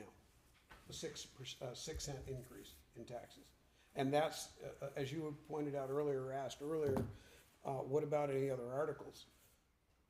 Right now, we don't have any, you know, and I don't, you'd have to go over or have something in the, you know, maybe in the next meeting or something where you'd have to say, where are we at in these particular issues, whatever is in the reserve account, and then say, what do people feel about them?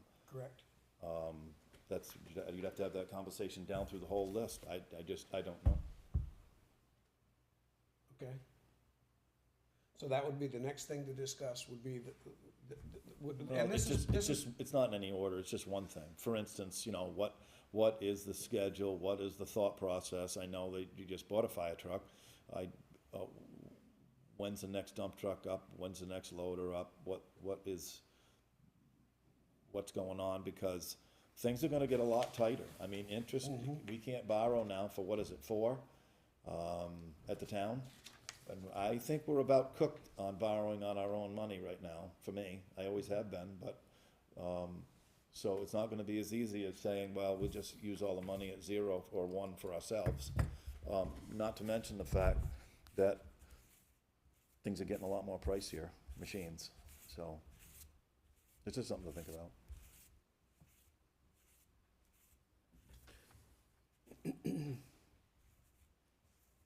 so we have the long-term debt schedule to look at. Or capital purchases, Yep, or, Yeah. or are there gonna be any reserve accounts? I don't know. yep, any reserve account, monies. Deposits, whatever you wanna call them. Anything else? Part of our, Sorry.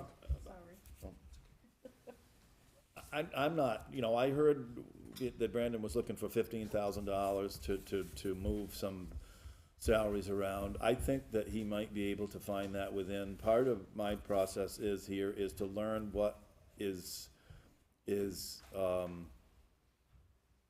available for income that doesn't have anything to do with property taxes. It seems you get easy to fall in the rut here, and we'll say, well, we'll just raise taxes 6 cents and everybody can afford it and let's move on. But that, to me, is like that should be the last resort. I know John has sat here, and I know he went home a long time ago, but the state has always said that they have more money to give away. So I don't know where that stands as far as that goes. I like it that we have shortened up on our delinquent taxes, because people that pay far outweigh the interest and penalty collections. They just do. So, but I don't know what you wanna do tonight, whether you wanna decide anything or not. Well, it sounds like you want to, I think well, it sounds like you want to, and I think I do too. I want to have a discussion about the capital purchases. What are we looking at? Those were good questions you brought up. Well, that's for another date. I think we That's should, correct. I think we should stay on target about talking about, let's just talk about pay. But the board has really only two jobs. We look at all this money and then we say, what is the total? We look at, Brandon's job is to assemble, go down through the departments and say what it is that he wants to do. So the board needs to be comfortable about what it wants to, for a dollar number, what it wants to support. And then the manager's job is to distribute that accordingly. Now, he may get in a war with the department heads about what ought to happen or not happen, but then our next job is to hire the manager and compensate him. That's really our limit, and we shouldn't be meddling. That's why I'm not that comfortable with adding on $15,000 for interdepartment disbursement of funds. I think that's. We didn't. We didn't add 15,000. All we did was. Well, we just talked about it. Yes, we did. We talked about it only as a marker because he's gonna make a recommendation, and I wanted some sort of reference to what that might be to keep it an idea. But that's why I put these question marks around that number. That's not a solid number. But if he has a dollar and he goes through it, he's in a little bit of a precarious situation because he does get health care from the town and he does benefit from this decision that was made on his own health care. But I'm sure that he realizes that he got a percentage, a pretty good, even in the non-school, non-town world, the healthcare package here is very good.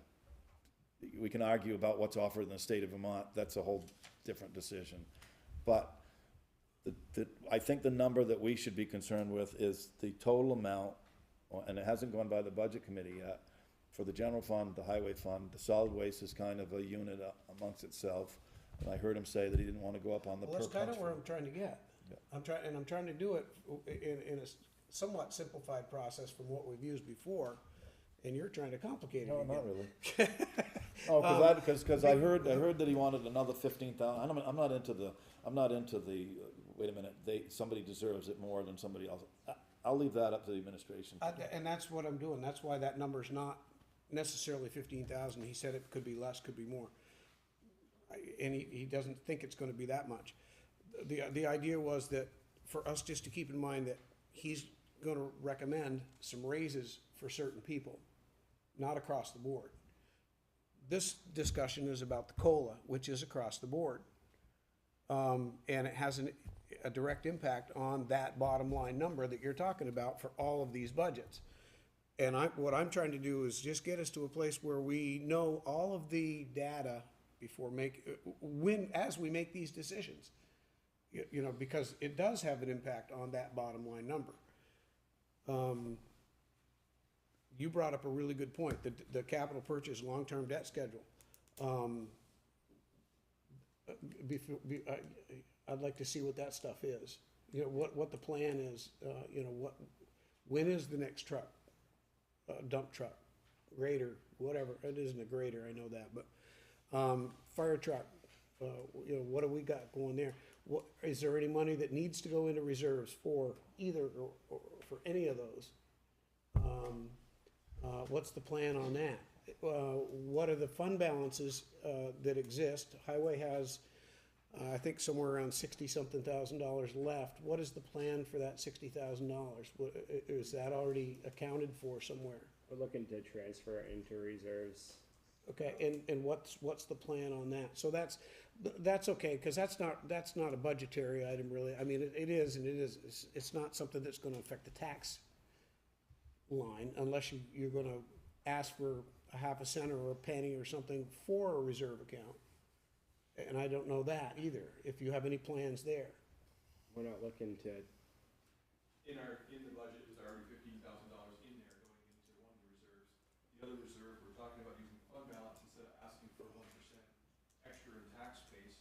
We're gonna use the fund balance we have to put the 33,000. Right, but those numbers don't impact the actual Correct. tax That's why. bottom line, yes. That they're not gonna be asked for. I'm not sure that's legal, what I just heard, because the board has only the authority to transfer funds in and out of reserve accounts. Well, that's the, And now, well, I just heard that the budget includes transferring $15,000 into reserves, I think we'd still, It's done that way very often. but we need a vote up here. You vote, you establish the budget, and you, in the budget, you plan, you already have a number of budget lines, which are transfers to reserves. So this is nothing that you haven't been doing before. In the annual It's budget?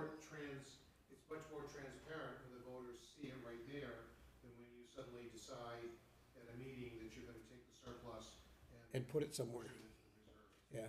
You need to have a separate article, if you wanna take $60,000 of the 2022 highway surplus and put it into the reserve account, you can even put that out there as a separate article, let the voters vote on it. Or you could just tell them that's what you got, and they're voting on the budget anyway, and it's in the budget, and they're, Put it in the budget. correct, You put the revenue, yeah, I it got doesn't you, affect the tax rate, correct. because the money's already in Either your way. pocket, so to speak. And it becomes authorized by the voters, correct. That's the concern. Or you can use it to boost the salaries of the highway employees. You had everybody come in and give their proposals, and each one of them came in with no less than 8 or 8.5% increase in pay, right? Full cost of living, Or whatever, but I didn't see anybody come in and say, I want 2, no, and this schedule goes up to like 10. yes, it does. And so, my question is, if a number is picked less than what all those departments march in here, what's that gonna do? I can't, I don't know, but that's why we need to know the numbers.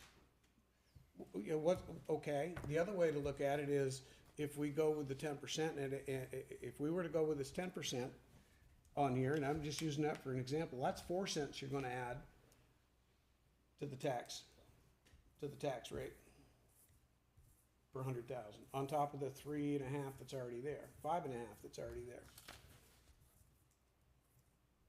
So, is that what you're looking to do, is add 9 cents instead of 6? No, no, no.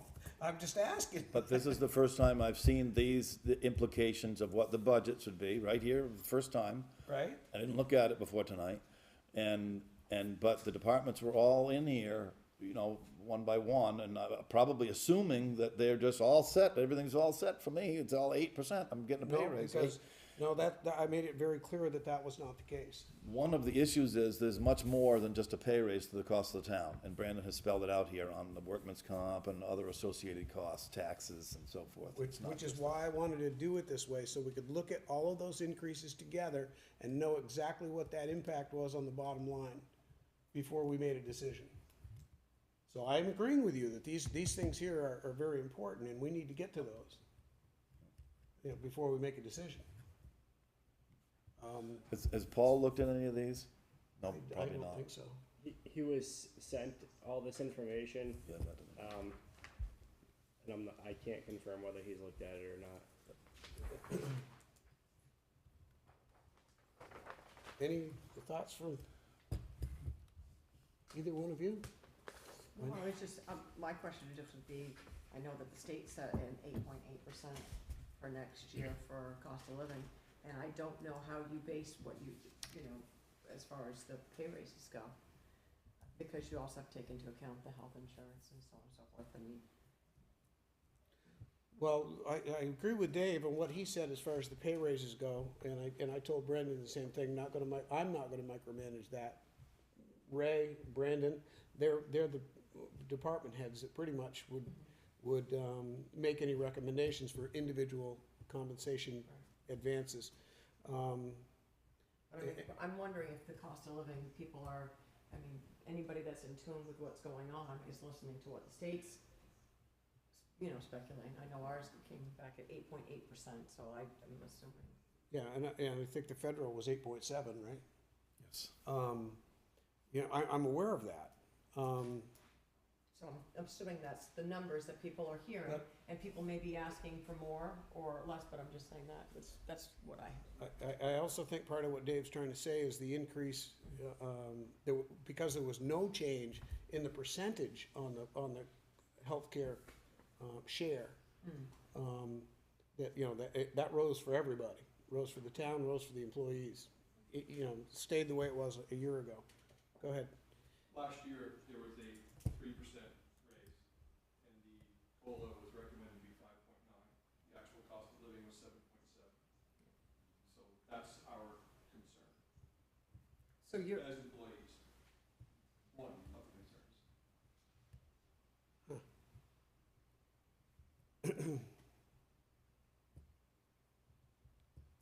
Where you wanna go? I think we hold this discussion until the next select board meeting, Okay, when the full board's here, and Then Brandon and I can have a discussion about other tactics as well, right? As far as where we're at. Not tactics, no, it's a good word. cost. It's okay. It's a good word. is that okay? What I wanna get to is a point where the employees, which deserve whatever it is, and that the roads still get plowed, the office still gets open, and things just happen, that's all.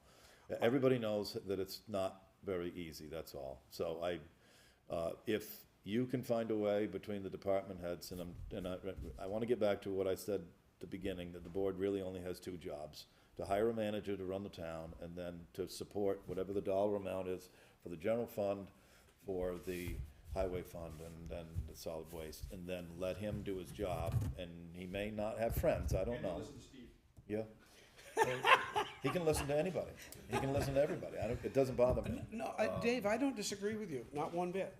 That's. Sometimes, exactly. sometimes there can be not, and you're not here to make friends. We're here to try to get a happy medium where people will pay their taxes, not have a revolt and say, what are you doing, and vote down. We haven't had that here, and the school's been very fortunate too. So, it is what it is. For the next meeting though, I'd like to see this combination. So now that you've got the combination, it'd be really helpful to have one more line underneath here about what is there, what is the implication of the operations in addition to the pay. I know where Dave's going, and I'll add a line. like projected articles. That was the other thing, Brandon, any projected articles, whether they're, reserve account, funding, deposits, look at the long-term debt schedule so we can understand where's the next hit on that coming. What's falling off, what's coming on, sometimes those things wash out. What was that again? I'm sorry. The long-term debt schedule, Yep, I got that. Capital purchases, fund balances, add a line on a COLA sheet for healthcare increases. reserve account, deposits. Reserve. Yeah, anything like, for, I don't know, turnout gear at the fire department, I think they've already got that in their budget already. Okay, But if, separate articles, not things that are in the budget, any separate articles that might be necessary. Again, things that do add to the tax rate at the bottom line, anything that we might have to get. And you've got everything else, all the other information that you need to have at this point, that we possibly can have, right? Information from the state, funding, any bills, county tax, all of those things, all that stuff's come through. I'm gonna review all of this a couple more times, and in the next meeting we'll have A little more, more information. a more complete. Yeah, I got a question. Go ahead. I don't think it's a good thing to do nothing, okay? So, because the costs are getting a little more, and my experience on the farm is that you can't let everything get old. Because if you do that, you're really, really in a bad position, so. Huh? Yeah, well, I am getting old. Yeah, that's the only thing that's not working anymore, me. So it might be, I know this sounds a little crazy, but it might be, I don't know our debt schedule, it might be advantageous for us maybe to buy something. I don't know the answer to that. I'd like to see that schedule, what you just said. I don't know what loans are falling off. I don't know, so, I don't know. So, the only other thing that we should be taking up, as a board, and I'd like to include Paul, is I know that we went through everything else, and we did not talk, or we haven't had a review of Brandon as the town manager, or what we're talking about for his, I know we signed a Told me con- he's making too much money. Okay, that's really good, so he can give me some. Did I hear you right, Brandon, when you said that? What was that? See? See? He agreed, Come on. he agreed. I know we signed a contract, but it's, remember, it's our job to, Evaluate. go over that with him, and then, so you need to set out some time to do that. Yep, and, let me see, who did I wanna get with? Steve. I wanted to get with you and Dave on that at some point in time, if you would be available for that. I'd like to organize a review that we can go through, that we can, I thought of including you on that. Included in that. You'd be very helpful for that. Thank you. We know where we rate. If I could just say to Dave's point, that, yes, whether you have old equipment or new equipment, you need good people to run that equipment. And if the CPI, cost of living, was 1.7%, 2.7%, it'd be a lot easier to say, that's what we need to give our employees. But, as a matter of fact, if it was at that point, that's the first thing the board would probably fall back on, is saying, oh, this is what we're gonna give you for a raise. And when it's 8.7%, kind of makes you choke before you do that. But somehow you have to be fair, you have to be straight with your employees. So, good luck making a decision. Yeah, I know. I know he was talking to you, I was listening too. And, but that's exactly why I tried to do it this way this year, so we'd be able to, so everybody would be able to look at what all these totals are and what they mean. It doesn't mean I don't wanna be fair to the employees, doesn't mean I don't appreciate them or recognize their value, every one of them. I've talked to several of them, and, they talk about the crews that they have and how well that they're all working together, and, you know, it's a good thing. We need to take care of that. I get that.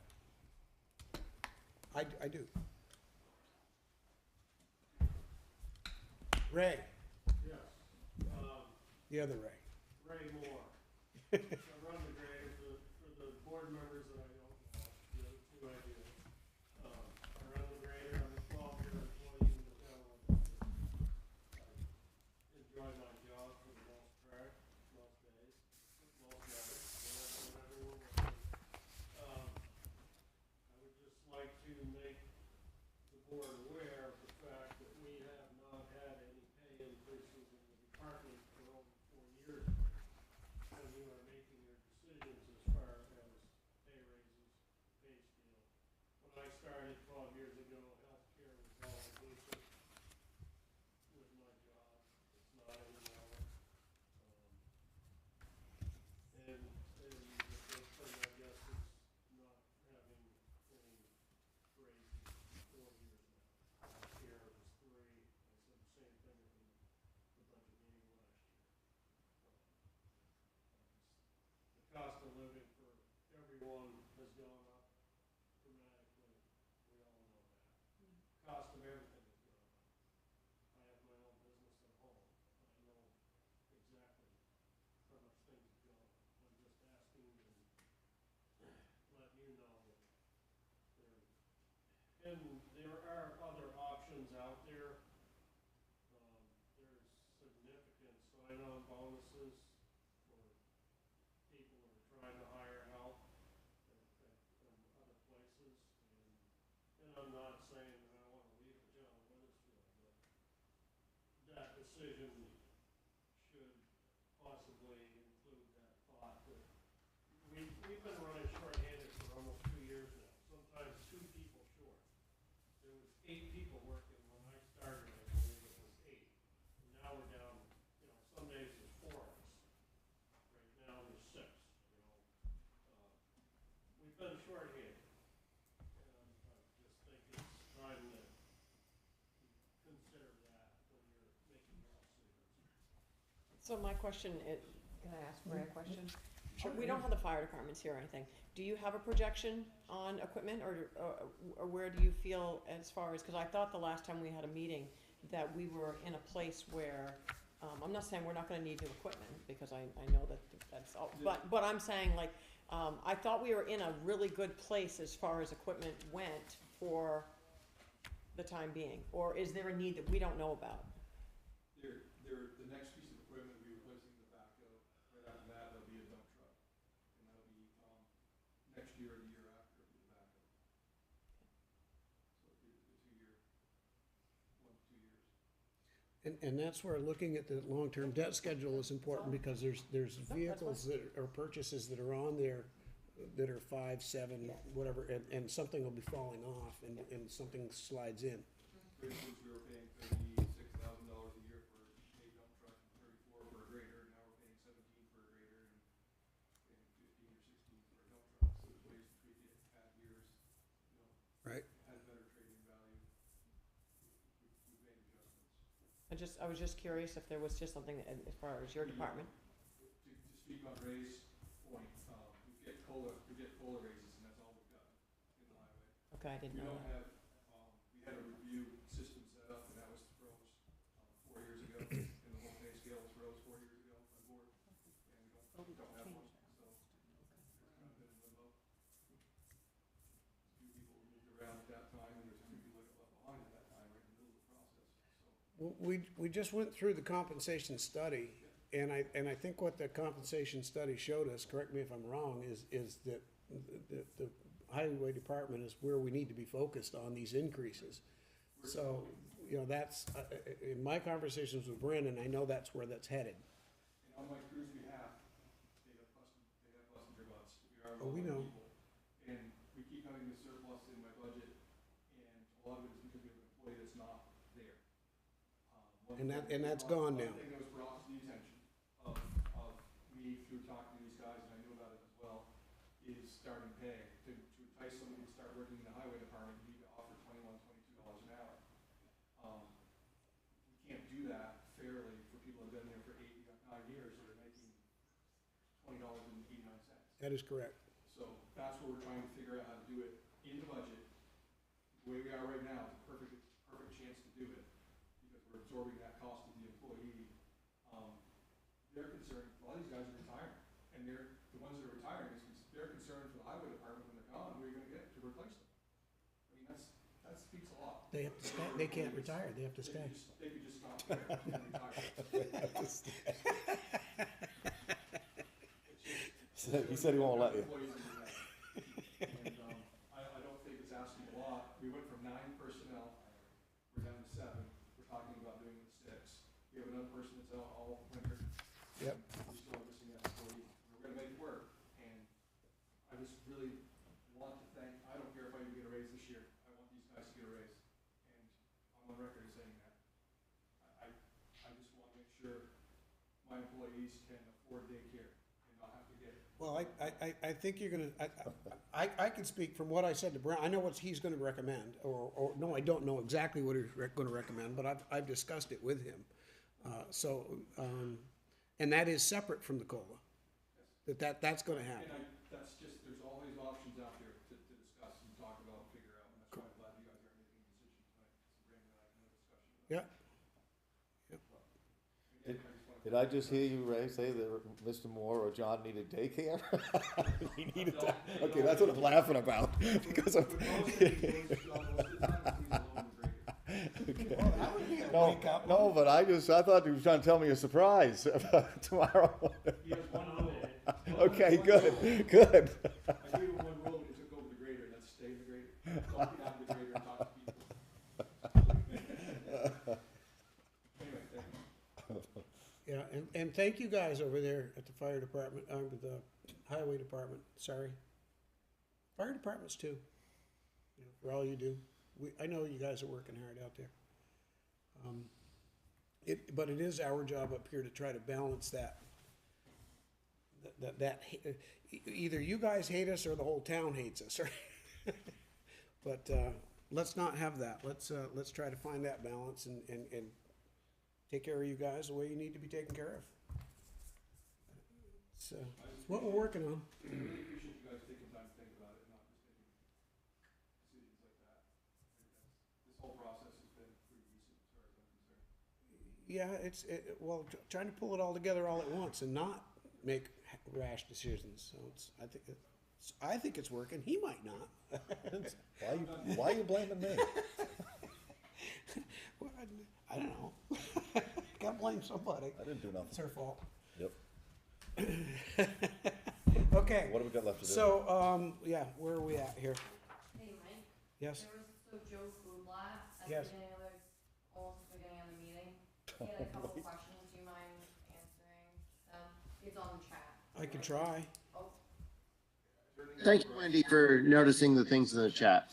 Actually, what I wanted to bring up was that I actually had some questions in the beginning of the chat, and nobody had been monitoring them on the Zoom platform.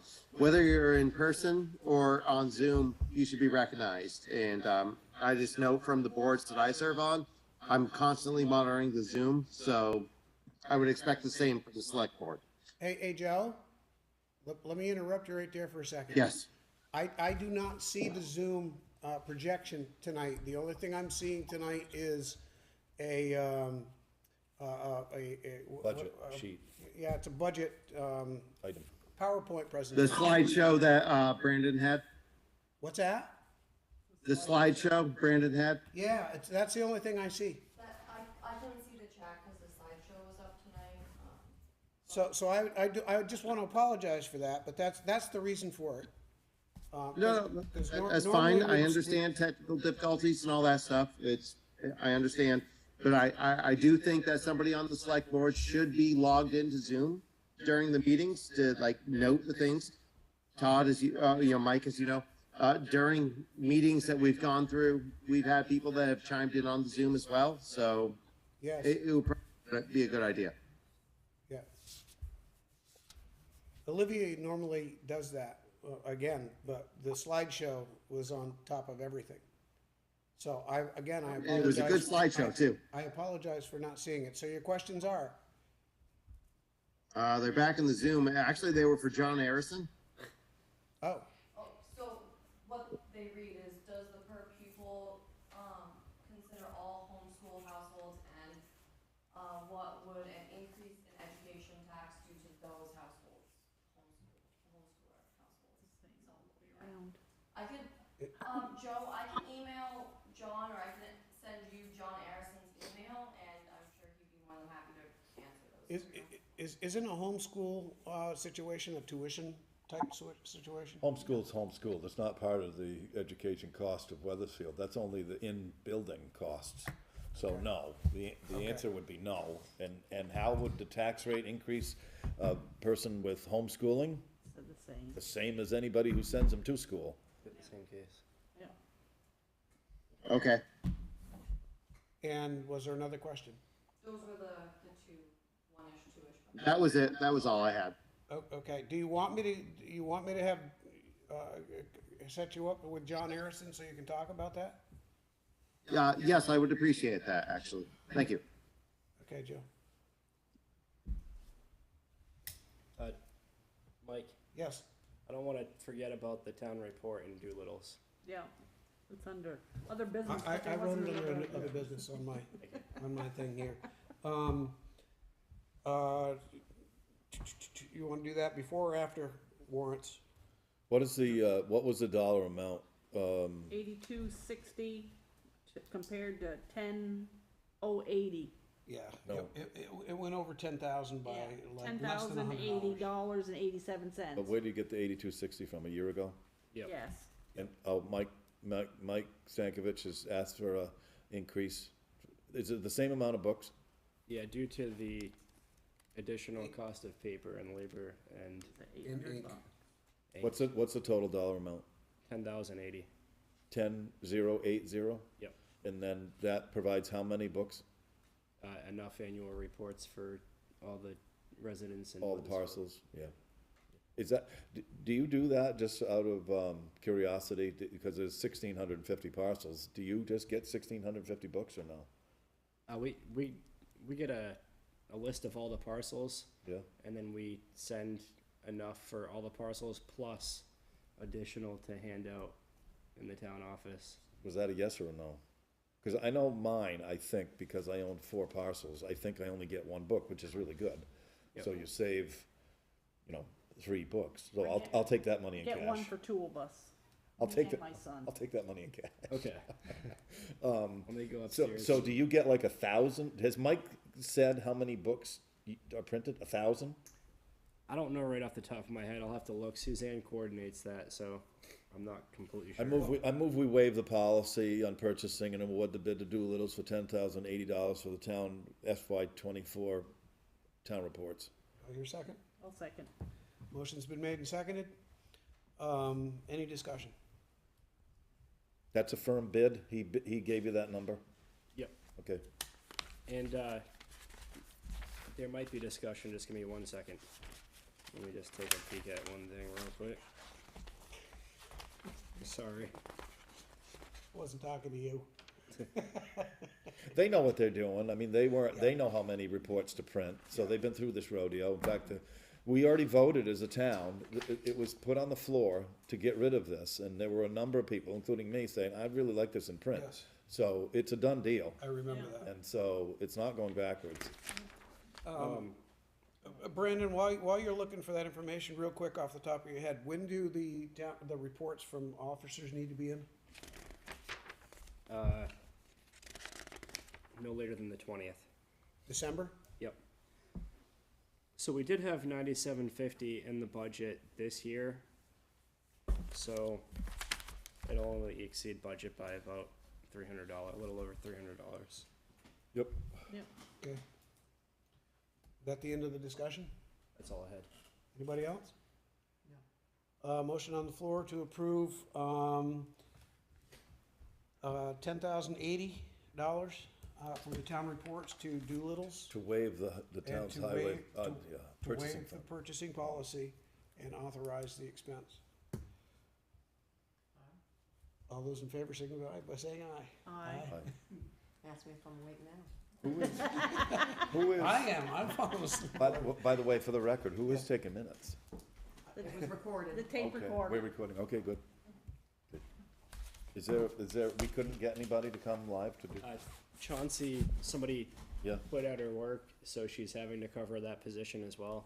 okay. And wasn't able to physically be here in person, but she started her computer and started the recorder and said that she'll have the minutes. So you're on that for any other meetings? Cause didn't you have another person that might take minutes? Yeah, I'd suggest that. I have a couple, actually. I reached out to her and I reached out to others, and it's been pretty difficult to get. That one we scared away that time we had that big meeting. That's yeah. Yeah, Ever since for then. sure. Yeah. Okay, warrants? Somebody I wanna do make I warrants? make a motion, we approve the warrants, December 5th, 2022, general fund payroll, $14,878.70, operating expenses, $55,882.73, highway fund payroll, $7,662.49, highway fund operating expenses, $175,763.01, solid waste payroll, $2,033.73. Solid waste operating expenses, $4,517.79. Library payroll, $2,127.41. Stoughton Pond paving, must be Stoughton Pond Road paving project. Operating expenses, $30,731.42. I'm not sure what file reserve means. Can you help me out there, Brandon? Let me take a look here. Must be an operating expense. I think that was the transfer that we authorized within the town clerk's office. That's correct. Okay, so that's what it is? It is. You wanna describe it as a town clerk reserve?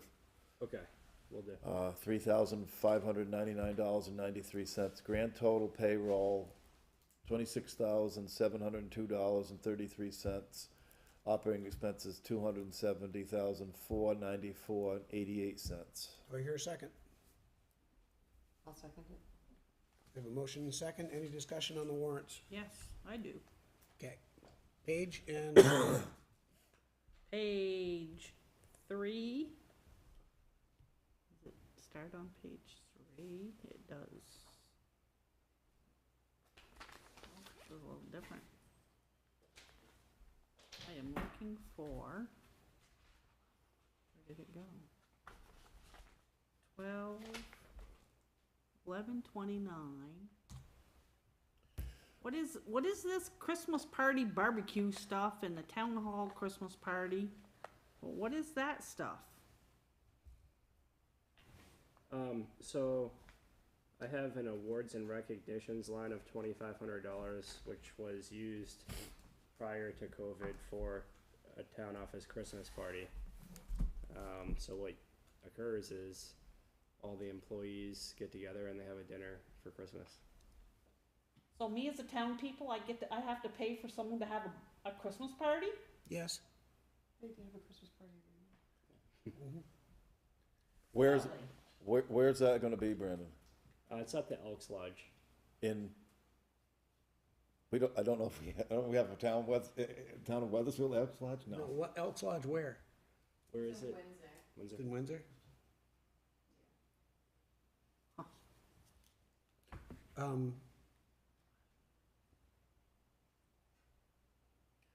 There's a line item, I mean, Brandon talked to me about this, and in the past, before he got here, I mean, they had reservations made at the Inn at Weathersfield, and that's a little bit over the top.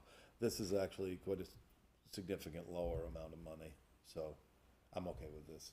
Yeah, so how much is the Christmas party costing? Isn't that what you I locked know, it I in was for, just gonna say, $700? Yeah, it's for Well, there's- about 30 people, and it's about $712. Yeah, What are the other two that are on there? $75? 75 and 25. yeah, What are 100, so you're up to those? 800. Yeah, but Is it all included as one party, or is that what all Yes. those funds are? I was trying to compare, Yep. because I know someone that's doing about 700 for 13 people. Yeah. So I was just wondering, like to Yeah, compare it. wasn't what it the like cost $3, is. $4, $5,000 Oh, or more in the it past? wasn't quite that. Yeah, it was around. It wasn't that much, but it was over 2. It was around. Yeah, but it's a per plate. It's a per plate, it was. It's been done in the past. I was just gonna say, I thought that was pretty, I probably just thought that was very inexpensive, because I know a lot of small businesses that spend a lot more money than that for very few, employees. Now, Brandon, let me ask you a question. Where did you make out with the question on the fire departments regarding this? I'll chat with you about that tomorrow. That's a good Okay. idea. Okay. Okay. Any other discussion on the warrants? Hearing none, all those in favor signify by saying aye. Aye. Aye. Aye, everybody's so excited. Okay, that brings us to adjournment, I believe. I'll make a motion to adjourn the meeting. Second. All those in favor signify by saying aye. Aye. Aye. Hit that button.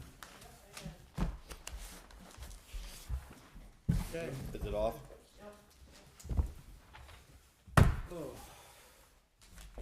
Do these shut off by themselves? They do when you close it, if it's correct. If it's in the correct position, when you close it and you put the magnet up, it will shut off by itself. And you can tell, because if it doesn't, you'll see your screen still on, and that just means you gotta rotate it 180 degrees. Always a pleasure. What did you just say? I don't know nothing. Oh, remember I told you about it with the fire departments, the recommendation on the fire departments, to just give them something towards. Well, he was talking about giving them like a $500 allocation. Yeah, but I haven't heard of the number. I still don't like the idea of us as townspeople supporting Christmas parties. We don't